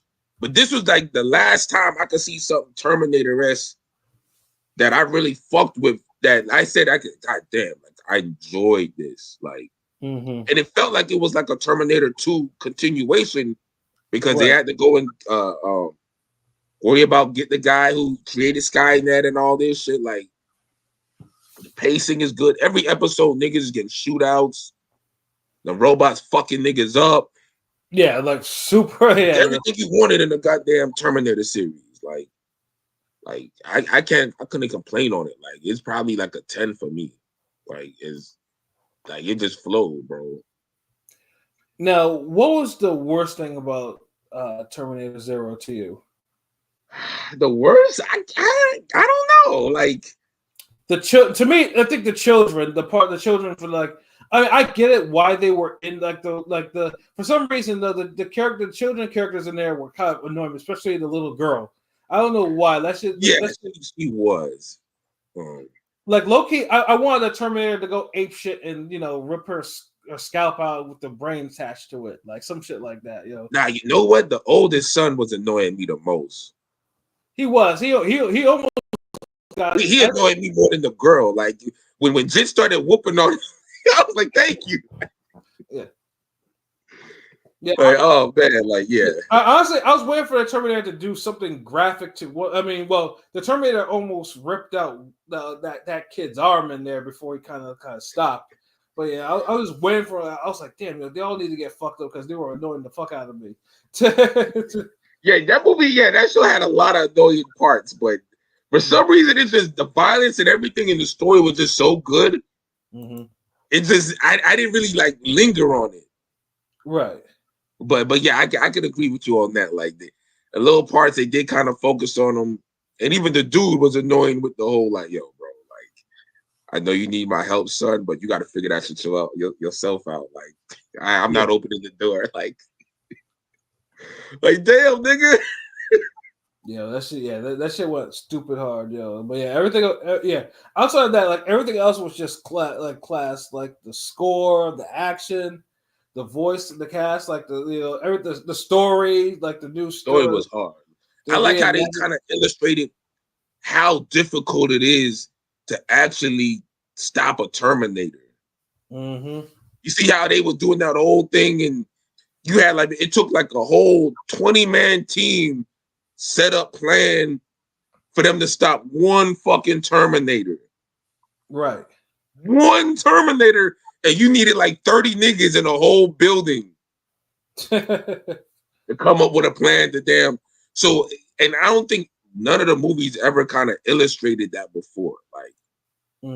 Like you always seen like you got to have some crazy. You either got to have a Terminator on your side helping you, or you got to have some crazy weapon. This, that, futuristic shit. But they broke it down like, yeah, you could beat one if you ain't got all that. But you gonna need some real niggas with you. You gonna need this, that, because these motherfuckers ain't no joke.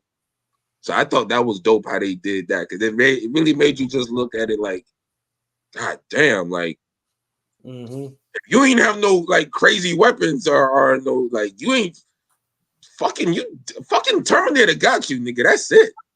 Facts. Shit, walking through walls and strangle you, like nigga.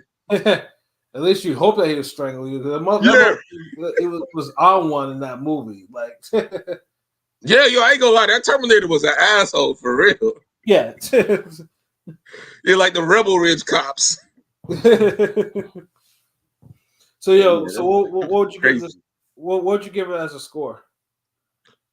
I probably had to give it a fucking 10. I can't really find nothing wrong with it. Like that really just irked me. Where I was like, yeah, this deduct the point. I can't fuck with it. I think a solid like I can see a 9 as well. I know a lot of shit ain't perfect, but I enjoyed this. It was quick. Like it was an 8 episodes, but every time it had an episode, you wanted to see the next one happen. Like it just. Yeah, it was something about it. It was just captivating. That's a good word. Yeah, it was. It was just a dirty raw cartoon anime. So it's like, they didn't lean too much on flashbacks to tell the story. Like they just did their thing, man. They kept it a good linear story. They didn't wait till like the 6th episode to get crazy and jump out the window and introduce some weird shit that you're like, wait, what the fuck? Yeah. It didn't Rebel Rigid where they made niggas sidekicks for no reason. Right. Yeah, it definitely would fully recommend. Definitely a 10. Everything about it is it's definitely a 10. News. Yeah, Netflix definitely got one with that one. That one was just like it was just perfect. It was, yeah. It basically you know, if that was turned into like a live action film, I would love to go see that first weekend. Something like that. I definitely need a season 2 for that. Oh, I'm sure it will. I'm sure we'll get a season 2. Yeah, for sure. That shit was hard. Like Rebel Ridge is honestly like the worst thing like Netflix did in a while that I ain't really enjoy. Like I enjoyed the first Rebel Moon more than the goddamn Rebel Ridge. Goddamn. Yeah, and action, bro. Like action. Yeah, it's also at least do what you said you're gonna do. Right.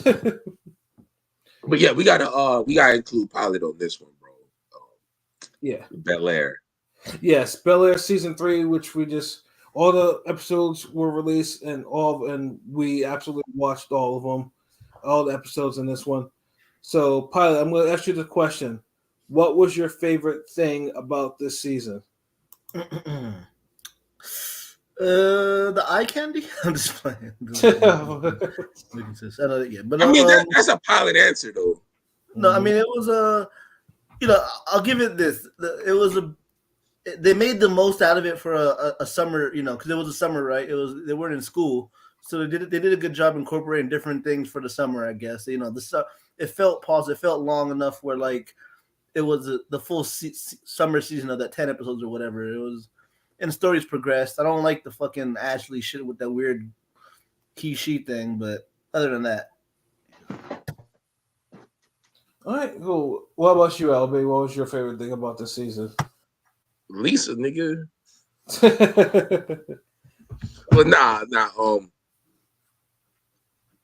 I like the stories this season. Like, I kind of like this season more than last season for some reason. I think it just seemed like it was more important. Like more serious shit was going on. Yeah, I can definitely see that. You said what? I said I could definitely see that. Yeah, because the basketball shit was cookie cutter. The whole basketball dilemma was just like, kind of. Yeah, it's like they was making it a bigger deal than what it was. Right. Offer the nigga not to do it next season. Yeah, no, but yeah, I mean, I for some reason I do think for this season, I just think they're trying. I think they might be running up ideas for how to really move some of these stories. So I think that's what kind of explains some of these stories that I've been seeing for these characters. Like, like you think that the new Uncle Phil and Viv are about to be on some swinger shit, swapping shit. That was weird. That was weird. Yeah, that was weird. Yeah, I was like, what the fuck? I was like, goddamn. And then Ashley, the storylines around Ashley are the most annoying ones. Like they are just like Well, because they were playing up the lesbian shit first, right? So you hit, everybody, if you read along the collie, everybody, oh, she's gonna be a lesbian. Then they hit her with like, I'm with my non-binary friend, and now he likes me. It's kind of a predatory to me. That whole storyline's a little predatory. Yeah, I think it reflected the youth of that, because a lot of these young chicks, they really do be on some like, I don't know what I want. Do I want pussy? Do I want dick? Do I like niggas? Do I like bitches? I don't know. I'm in my feelings. He's in his feelings. Da da da da da. Like, so I can't really be mad at the acid shit. I don't like it. I mean, it's cool the way they do it, but her stories do be the weakest. What happens to the whole music? Because they started with the whole music thing, right? He comes over for the music, but that just faded away. Yeah. That's like. I ain't trying to make music. I'm trying to make music. Yeah, and I knew that girl Amira. I knew her quiche looking ass with Def Relapse, and that was obvious. Yeah, I will say this too. Like, Bel-Air does drug episodes in the most rawest way possible. Like they let them some drugs, nigga. Yeah, and truthfully, like, that's why I do love the raw story. Like it's because to me, like, I mean, why they take some aspects of the OG for Bel-Air, they try to make sure that it has its own identity through various, obviously the various things we just discussed. So, and then plus two, I'm a fan of the chick that plays Hillary. So, because she's Cocoa Drum, that's some prime chocolate. That's the expensive chocolate right there. That's the top tier chocolate. That's the diver. Yeah. I didn't realize she could sing too, because she sung for before one of the NFL games, and she was like, okay. I didn't know you have pipes like that. Like that. She is 16. But I ain't gonna lie, they dress her up so good, man. They do. In that show. But one thing, and I noticed it a little bit before, but I've seen it again. Like some chick mentioned it on TikTok. They really don't know how to dress Lisa. No, they don't. They throw her in denim, everything, nigga. Yeah. Well, probably because they expected her to be because when that show started, she was a lot bigger. But Lisa lost some weight, but I'm still taking Jackie over. Jackie seems more about the cause. I'm just saying, like Jackie was damn Stone Cold. No, but I'm saying Jackie had the, she was fine, but she looked out for Will. She looked out for Will a lot. You know what I'm saying? Well, of course, the original version of you slinging the dick like that, of course. You better fucking look out. Like, why you went around? No, she gave him the plug on the t-shirts. That was dope. Where she's driving the carts, and even though they're beefing, she lets him speak to that fake Travis Scott for a hot second. You know what I'm saying? But yeah, because remember, Will almost smacked that cracker up. That was harassing her. Yeah. He kind of. I mean, like, she had to do something. Yeah, fair. Yeah, that's true. Now, what was the worst thing about the season for you guys?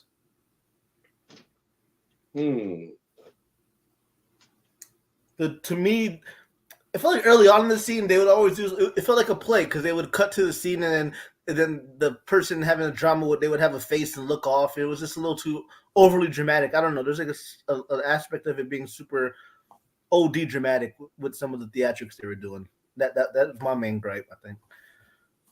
Yeah, I think they do. They kind of at some points. I think they kind of lean too much into the trauma parts like this, and I can't even begin to tell you how tiring I am of the Carlton arc. Of it being like mentally. His little scenes where he's like carrying the drink and then like he's getting drinks to his people and they're all like he has like a little flashback. Basically, he kind of annoys me a lot. It's just like it's like there's no reason. Like, I mean, I want to see some growth, and he just say he's just a shaky bass head. Core. I wish there was more humor. That's one thing. I wish because I understand it's a drama twist. You know what I'm saying? The whole Marlon Wayans playing the pops, but Fresh Prince used to make I grew up on that show, and I used to laugh on that show nonstop. I barely laugh on this show. I don't laugh much. That's one thing. You're not supposed to laugh about it. No, I gotta laugh, man. It's Fresh Prince. You know, at the end of the day, you know, I gotta laugh, man. I mean, ain't nothing fresh about this Bel Air, nigga. Like niggas is going through like all types of grimy ass problems. Yep. Whoa, like pilot. You understand this is supposed to be like a serious, more drama version of the Fresh Prince. So it's not supposed to be funny. I'm just saying. It could be more amusing. It does. I get what Pilot's saying. It could be more amusing in certain parts. Because sometimes it's just dry and the acting just takes over. Because everybody on the show pretty well acts well. Like, I think they're cool. Yeah. Nobody's Silk the Shocker from Hot Boys level or whatever. Because when niggas tell me bad acting, that's what I expect to see. Like, on the spectrum. I just felt like certain plots or little stories could have been fleshed out a little more. Like Ashley's music, the way they had that, I thought she was going to end up spitting in front of the family. The way they kind of set that up, like she was going to perform in front of the family. And yo, does this show run side by side with Fresh Prince at all? I never seen that one episode.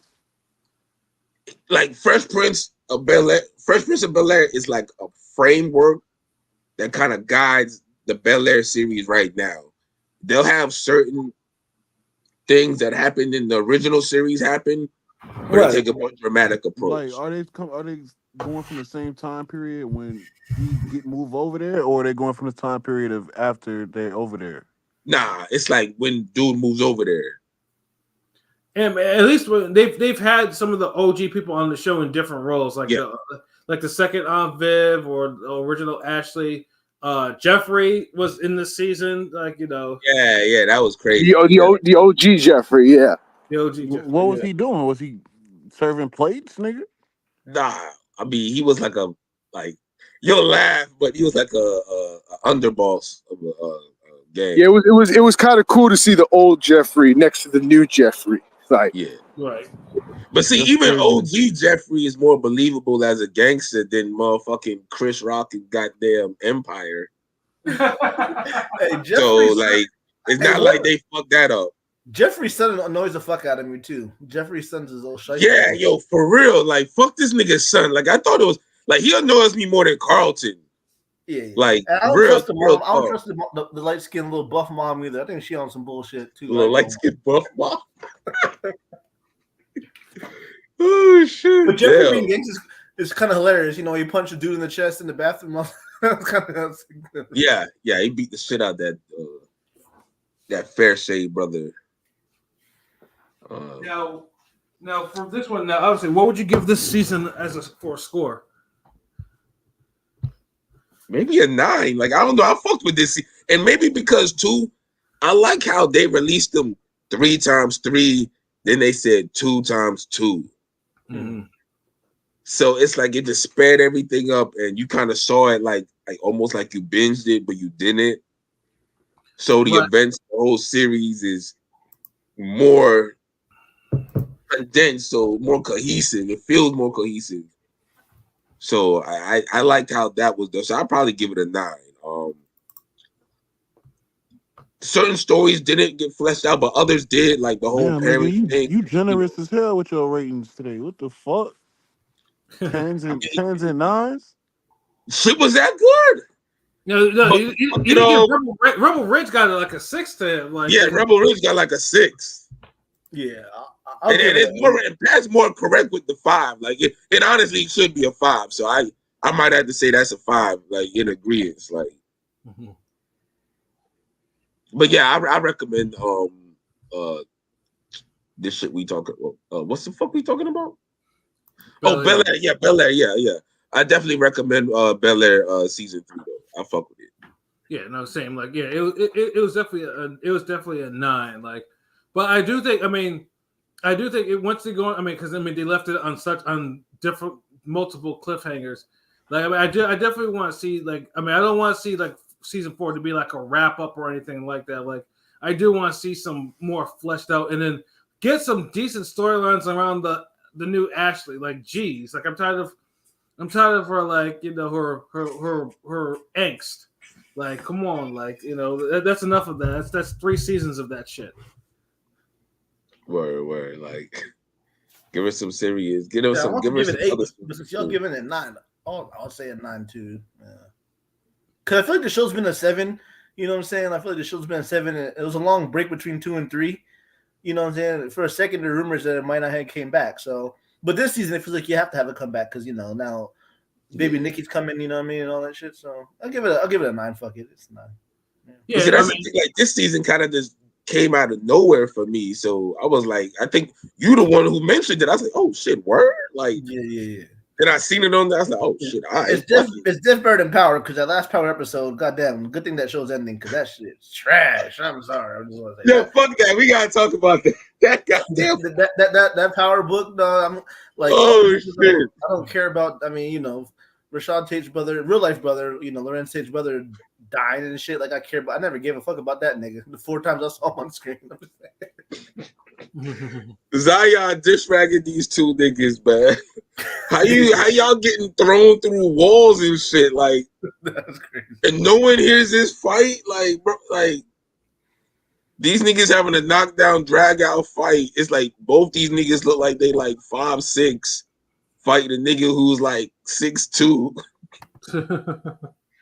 And he's just like dish racking these niggas. Like, oh my God, like in real life, like the minute he threw them niggas through the walls and shit, they wouldn't have been getting up like that. These niggas ain't athletes. They always like selling drugs and shit. Like when you see these niggas work out, the average person, if you don't work out, nigga, you're not gonna be able to take certain beatings like that. Mm-hmm. It's not like when Kane was just smacking them up. Like Kane a little bitch too, really. Mm-hmm. But nah, nigga who like the nigga Zion lifting weights, boxing, training, like nah, Muay Thai, all that shit. Like give them niggas the business before they have business. Like Bison versus Kaden Ryu. I can't wait until when we do the season review for this because I'm like the direction of this show's going. Like there's already so many. There's already so much shit in this season that's kind of jumped the shark. You're just waiting to see, you know, what kind of you know, super drug dealer shit these niggas are getting into. Dog, this the fuckery, bro. Like they always just like it's like I don't know. It's like 50 Cent need to start making some different type of shows. I need to see him do sci-fi because he's getting there with this shit. These niggas doing broad daylight shootouts, no mask in New York. Like I know there's like mad cameras, man. Like come on, like, they might just gotta power up. Like at first I was like, maybe I wouldn't mind seeing a Tyreek Braden spinoff, you know, but it's like maybe not. You know what I'm saying? At this point, just wrap it up because then like I'm kind of like overall his. The only shit I want to see, and even this is like getting a little out there, is Raising Kanan. Mm-hmm. Like that's the only show I really fuck with now out of his. Like BMF done jumped the shark with these niggas. No, Raising Kanan's the best. I mean, when it comes to acting, Raising Kanan's the best cast of acting for sure. You know what I'm saying? But the whole vibe of the show, like the era, the music, the cinematography, like it just seems like he takes that show more serious. Like more serious, yeah. Even though it'll have some unrealistic shit, they still try to keep it like, all right, we're gonna keep it street. They try to keep it straight and shit. Like with BMF, these niggas be turning into covert mission ops. Niggas is damn. How many times did that school have fucking the police visit that school without? You know how many times is there any crimes at that fucking school? That's what I'm saying. It's like this shit is like ridiculous, yo. Like yo, how this nigga they sneak this nigga into prison, and now he turns into a motherfucking goddamn Golga 13 and he assassinates motherfuckers. Yeah, that's he could get in and out. Like he overhears a conversation where niggas is plotting on niggas that's making him work for them. Like all this convenient. Like this is like too super convenient. Like the writing on that show is like just hilariously bad, man. It's just weird too because the writing in the first season of Force was terrible, and the second season it was like GOAT level, like everything. Was, That's true. That's true. Yeah, because the first season, I forgot about Force. Yeah, Force and Raising Kanan, they could stay, but the Ghost Power, just wrap that up. Wrap it up. BMF, like wrap that up. They got these niggas. I'm tired of these niggas. Like the bosses ain't supposed to be putting in this much fucking grunt work. Mm-hmm. Like, oh my god, like nigga, like you cannot be the fucking plug, and you out there on the corner like doing hand to hands. But that's what Power be doing. Like, dude, you re-up. Why Mary J. Blige got to re-up? You the boss, right?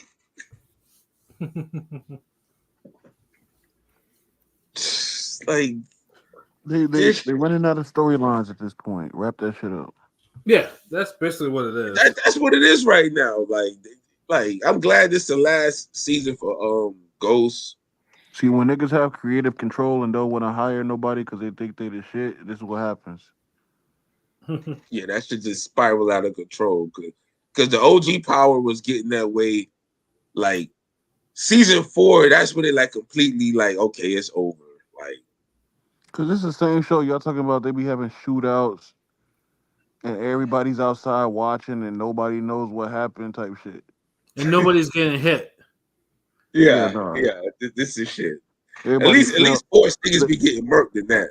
Like filming shootouts and everybody's just like, oh damn. right next to the stop and go type shit. Like no. Speaking of shows, y'all niggas gotta see that City of God show, bro. That series fire, nigga. Yeah, I need to. Is it based off the movie? Based off the movie. It's the continuation. It's literally the movie continuing like 20 years later. You don't even have to rewatch the movie to be up to date on it. Like, you break it down the first episode, dude. These niggas be having chopper shootouts and then for whatever the fuck the Portuguese name for that shit is, and they be just walking down with the chopper and they be like this, like jits be running like niggas be like shooting over the trees and niggas standing on buildings like dude, like that shit is fucking fire, nigga. It shows like the corruption, the politicals, dude. It's the same nigga stars in it from the movie. Yeah, he's just older now, and he got like this thought ass daughter who's like 15, and like the show is fire, bro. All right, so it's on Max. So like, eventually I'll get to it, you know, because I think it's already 3 episodes in, the 4th episode next Sunday. Okay. But yeah, bro, fire. The cinematography, the music, like the dialogue, like, yo, don't watch you gotta watch the Portuguese, like the OG. Mm-hmm. And because you really get that shit. Like it's different. Word. All right, cool. So that's what it is. Hey, what up, Ken? So salute. Yeah, man, you got fuck with that City of God show, bro. Like that shit serious, nigga. Like, yeah, especially I guess, you know, if you're not doing anything Saturday, because Saturday's not on. There's nothing on. You can turn on that show and watch instead. Yeah, you could binge that shit. That's just like maybe 45 minutes, 55-minute episodes. Word. The pacing is excellent. It goes through. You're just like, wow. Like, you see like the little culture, and I don't know. It's an experience. Like, if you got surround sound, you're gonna hear the gunshots go all around you. It's just wow. No, that's what it is, though. So yeah, no, we give you some whole bunch of recommendations or non-recommendations for you to check out and whatnot, especially in the next couple of weekends until boxing decides to right itself, you know, get itself back on track. What's the next biggest fight coming up after this? What's happening? Is that the Bitterby Bivol, like the next biggest fight? Super fights, yeah, I think that's well, no, isn't Is Dubois AJ is the 21st, right? Or am I tripping? That's next weekend. That's a big fight to me. Even okay, yeah, my bad. Okay. Yeah, that's a good fight. I didn't know if he had a different definition, but yeah, I mean, obviously Dubois, Joshua. Well, okay, my bad, Pat. But I meant the next significant fight. And what the hell? Jaime Munguia Brazilian's on a Friday? Sorry, I just looked it up. The 20th. What the fuck? Yeah, it's a Friday. It's a Friday. That's crazy. Jaime Munguia fights on a Friday against Brazilian, the top ranked nigga. Yeah. Oh, word. Which is gonna be a slugfest. Yeah, I honestly don't even think that's an easy fight for Munguia. I think Brazilian will give him some trouble.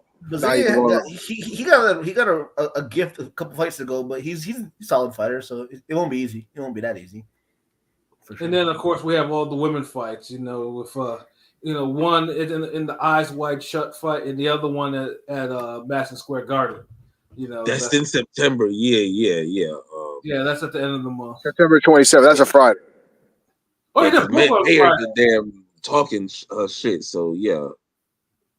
Yeah, okay. But boxing finna be good in September then. Like, okay. Well, it'll pick up, pick up, yeah. Just the first 2 weeks was like trash. Basura. Yeah, Basura. Pro Box on Wednesday, Lester Martinez, 168 beast might be, emerging. So he's a beast. Check him out. And then Tony Harrison will make his return on a Pro Box card. And Albert Bell on that card too, supposedly. Supposedly it's Albert Bell on that shit. No, they're all on the card, yeah. Well, nice. It's pretty solid. I mean, for Pro Box, I guess I'm saying that because Pro Box is actually giving us the good shit lately, so I can't even say that. Nah, Pro Box up there, like Pro Box holding it down, like that's that nigga, like who just like that's like that restaurant. The food is always solid. Like no one ever really fucks up your order. They open when no one else is open. Like they just there for you. You know what I mean? Like that's Pro Box. All these other niggas come and go. They give you that. They give you the. They don't have the sizzle, but they deliver the steak. Pause. The chuck steak for now, but it's still steak. Chuck steak. You said fuck that. We got the A1 sauce though, nigga. Ugh, A1 sauce. Ugh, jeez. I don't let that shit touch. I don't let that shit touch my steak. Ugh, no. Yeah. Nah, not the chuck steak. I thought it would go well with a chuck steak, nigga. Oh shit. Oh man, but yeah, I think we can wrap this up because I know I need to kind of get to bed soon. So, does anyone have any final thoughts before we get up out of here? Are we potting again this week, or that's it? Yeah, nigga, Chicago Bear defense, nigga. That's my final thought. All right, so for next week, I mean, I guess we're next Thursday we either do a football podcast or we do like something for music or whatever. We'll see what happens. I guess y'all do. For what, this Thursday? Mm-hmm. Yeah. We'll probably might. If I don't come up with something, we might just do a who watch who or some shit. I don't know. Or have a battle. I gotta see, but if anything, we'll do a who watch. Fuck that football shit, nigga. No, you can still do the football if y'all want. If y'all want to do that, y'all can do that instead. Like it's all good. Yeah, but either way, you'll get some sort of content on Thursday for sure. Yeah, of course. Like you know what I mean. Deontay Jones, Eagles ass. Bears ass, too sorry, not sorry. Cowboys with the Bone Thugs hood took care of business. Good. Yeah, I don't know what you're talking about. We went to Brazil and took care of business. Yeah, I don't know what. See, the Cowboys. Yeah, I swear it's like clockwork. Has he been in the chat when your football show was on? Was that?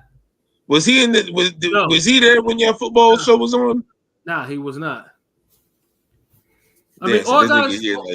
All I gotta say, Deontay, is look at the standings right now. Who's number one for NFC East? It ain't the Cowboys, bruh. You know what I mean? Shit. You know what I mean? So it's like, you can say what you want to say though, but we're not giving away that top spot that easily. Yeah, y'all gonna have to work. Like he said, y'all niggas escaped, nigga. Y'all niggas went life or death with the Packers in Brazil, nigga. Nigga, you went life and death. Like, you motherfuckers only long because the motherfuckers is incompetent. I love when niggas say that. Yo, I was getting so fucking aggravated because the quarterback had one of the worst stats of the day, and the defense bailed him out. Nigga needs to stop wearing that nail polish on his fingers. That's why maybe he can throw the football properly. I'm more of a hoop junkie, but I enjoy football. But I enjoy y'all for sure. Always love life for the man. Hoop dog, man. Like I must have hyperextended my fucking like left leg hooping yesterday. And it's like, dog, that should be killing me, dog. I've been like walking like a mummy, nigga. Like you could barely walk if you hyperextend something. Like, hyperextend. That's what it feels like. I could barely walk, nigga. Jeez. It was like it must have been like on a rebound or something. Like I can't, because I played 2 games. I won the 2-on-2, but we lost the 4-on-4. But I heard it like maybe at the end of the 2-on-2. It's just like I was balling in that shit. I was fucking dishing. A hyperextended knee is the fucking worst. You literally feel like your knee is falling off. Like that's how my shit feels like, dude. Like it hurt driving home. If you would have hyperextended your knee, you wouldn't have got up, nigga. No, I'm telling you, dog. This is a different type of pain, dog. And this is the knee and the leg that's already bad because I ain't had a knee surgery on this one, so it's like. Damn, but I put a little brace on a little while ago. This been a little more flexible. Yeah, you probably sprained it because you landed on it when it was straight. I didn't fall. I never fell. When you jump, nigga, if your leg's straight, you can still do the same shit. That's what I'm saying. Like that's what the guy maybe. It's very painful. Like huh? I said it's very painful to even do the minimal activity with the damn fucking leg. Yeah, like. And maybe I took the brunt forth with the leg because see that's the foot that I can't really like the nerves. I don't feel part of my fuck feet. all that pain shit. How many points you scored? Okay, in the 2-on-2, I had like 3 buckets. I had one was a layup, and I had 2 jumpers. Yeah, I had a 12. Nah, yo, this nigga I was with was like balling, bro. Like so, I would like fake and then like 3 points, nigga. He ain't need you. That's my first time like balling like seriously because this is the thing is like when I went out there I'm just shooting. I asked this other dude he want to play a 1-on-1 whatever because I seen some other nigga was playing with his chick, other nigga was out there with his son, then this group of jits walk on there. I'm like one nigga was like maybe 6 feet, the other like maybe 5, 7. Then we just split the teams up. Nah, it's a good little, you know what I mean? Like this nigga mad. I got assists, nigga. Damn. How about? I mean, it's easy to get assists in a 2-on-2, nigga. Of course. I mean, it's still assists though. You just pass it to one guy. Nah, see, I did that a lot in the damn because I missed like 2 jumpers in the 4-on-4 though. Like, but goddamn, man, nigga, you hyperextended your knee for 3 buckets and 4 assists. Shit happens. It's crazy. I'm thinking you out there like 7 points, a dunk, nigga. Hurt on the and one. Like I understand some shit like that. This nigga was by himself. I mean, I feel like that's kind of how it is. I feel like that's kind of how. I feel like that's kind of how it is. You injure yourself doing the most routine shit. It's the worst. And that's the thing. Is like I wasn't even playing crazy hard or nothing. Like, and he knew me. He knew I play hard when I play.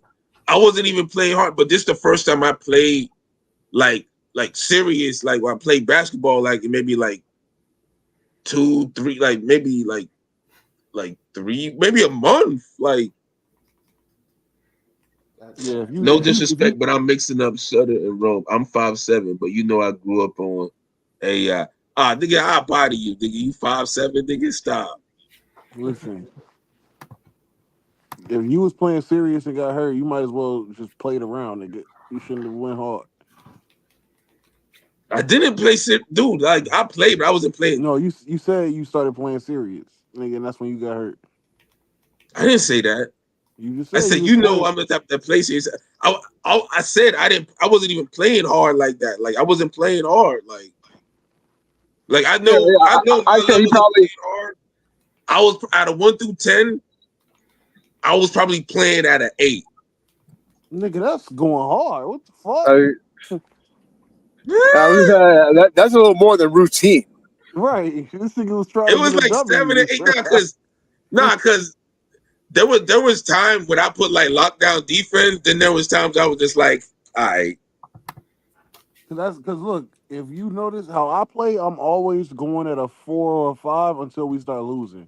That's when I cook it up to like a 7 or 8. But see, that's the thing. I'm never out play there at full 10, running suicides, trying to block everything, trying to get rebound. Like, nah, fuck that. I'm not trying to hurt myself. These niggas. Rome is the. I'm just getting warmed up. Like, yeah. When he goes down, I'm just warming up. I'm trying to break a sweat, right? Because we play like I play like I'm his age. He play like he my age. That's the difference. What the fuck? Because I realize hoopers don't really hoop in the streets, nigga. You don't do that. Am I witnessing a breaking and entering? What the fuck? Nigga, you better, nigga, don't record them. No, never mind. No. Because somebody ran. I'm like, who the fuck is running into the Gap store at fucking midnight? Like, you got to be desperate to fucking steal from the Gap store. But I'm like, oh no, it's somebody that's fucking just stocking shit up. I'm like, you ran into that shit bad quick. No, that nigga. He want to be seen or something. He's like, fuck that. They can't see me working at the Gap. That nigga ain't finna try on no clothes. He hitting the safe, nigga. But I guess for me, if I'm usually playing out of 10, but I know I couldn't damn go hard like that because this was the first time and I had other like sicknesses and shit. I mainly went out there just so I could be like outside in the sun, like the weather atmosphere. And it wasn't even sunny like that. But yeah, so yeah, shit. One for one, fuck it. Yo, all right, let's get ready to wrap this up. Yeah, my bad. I'm sorry. Yeah. Salute everybody else out here. Yeah, we'll check in with us Thursday, my nigga. You know and Deontay, if we're doing football, you better be on here so you can hear me talk shit about the Cowboys, and you know I will talk shit about the Cowboys. You know, especially you gotta tune in for the football show, bro. Yeah, because my shit talking, our shit talking is immaculate, but my shit talking is just and our predictions was pretty on point, so I'm pretty glad about that shit. Yeah, hell yeah. Except all the King P's upsets for the week, nigga. You smashing the upset button, just getting that shit wrong, nigga. Yeah, man. For 3 quarters, I was looking like a genius with that Arizona pick, and then all of a sudden, I said the same thing. Them niggas let them come back. It was all downhill afterwards. I was looking like a genius. I hate it when that shit happens. It's like for 3 quarters, I'm looking right, and then all of a sudden, it just all goes downhill. Yeah, same with the Titans game, and same with the Colts game. You thought all your shit was for the head, nigga. Well, no. Be fair, I said the only one that I was really mashing the upset on was the Cardinals Bills. The other ones I thought were, but it wasn't like I was super confident. I was just like, well, I think those games will be close, and I could see an upset. And shit, the Titans almost pulled off the upset before they snatched defeat from the jaws of victory. They did. Hey, nigga, shout out my Bears defense, nigga. We'll be back next week when we whooping on the Houston Texans. We'll see what the Jets look like against the Titans next week. So we can compare our team's performances against the Titans. Ooh. Y'all niggas gonna get whooped. Yeah, like they did tonight. Yeah, just put on a whether it be Sandlot or Coming to America, put on some for James Earl Jones, Lion King, put on some for the GOAT. Yeah, R.I.P. that nigga that was in that one movie. I forgot, but even Star Wars for my nigga nerds out there. That's I recognize this face. I just don't recognize the movies. Yeah, fuck it. I'm gonna put on the Sandlot. Oh, actually, I can't put on the Sandlot when I get home. So I have no fucking Wi-Fi. I mean, Sandlot was my favorite shit growing up. So it's like kind of fuck that nigga who fuck with my nigga King P Wi-Fi, yo. Wait, didn't James Earl Didn't he play Bumpy Johnson in fucking? That's Lawrence Fishburne. No. Yeah, Lawrence Fishburne. What are you talking about? The No. hoodlum? In fucking American Gangster, nigga. That's Dennis Rodman. I mean, no, Denzel Washington. No, nigga. Bumpy. Not Frank Lucas. Oh, that's it. Wait. The big Forrest light Whitaker? skinned nigga. I'm thinking it's him. Damn, I can't remember that shit. I don't think he was. American Gangster was trash, though. I hated that fucking boring ass movie. I mean, nigga died early. I Remember, don't- Frank Lucas had to take over, nigga, from Bumpy. Yeah, it's boring ass. No, he was definitely James Earl Jones definitely was not no damn American Gangster. Oh, it's Clarence Williams III. Yeah, no, there's a difference between those two. How the fuck do you mix those up? That's My what I'm bad, saying. yo. What the fuck? My bad. There's a very distinct difference between those two. But yo, let's get up out of here, yo. But Yeah. So for myself, Pat Scofield, the New England representative, for LB Sir, the God, the GOAT artist, for King People Bodega Beef, for Conscious Pine, for Rome Top 5. This has been another wonderful episode of Real Talk, where as always, if shit's real, we talk about it. So until later this week, peace.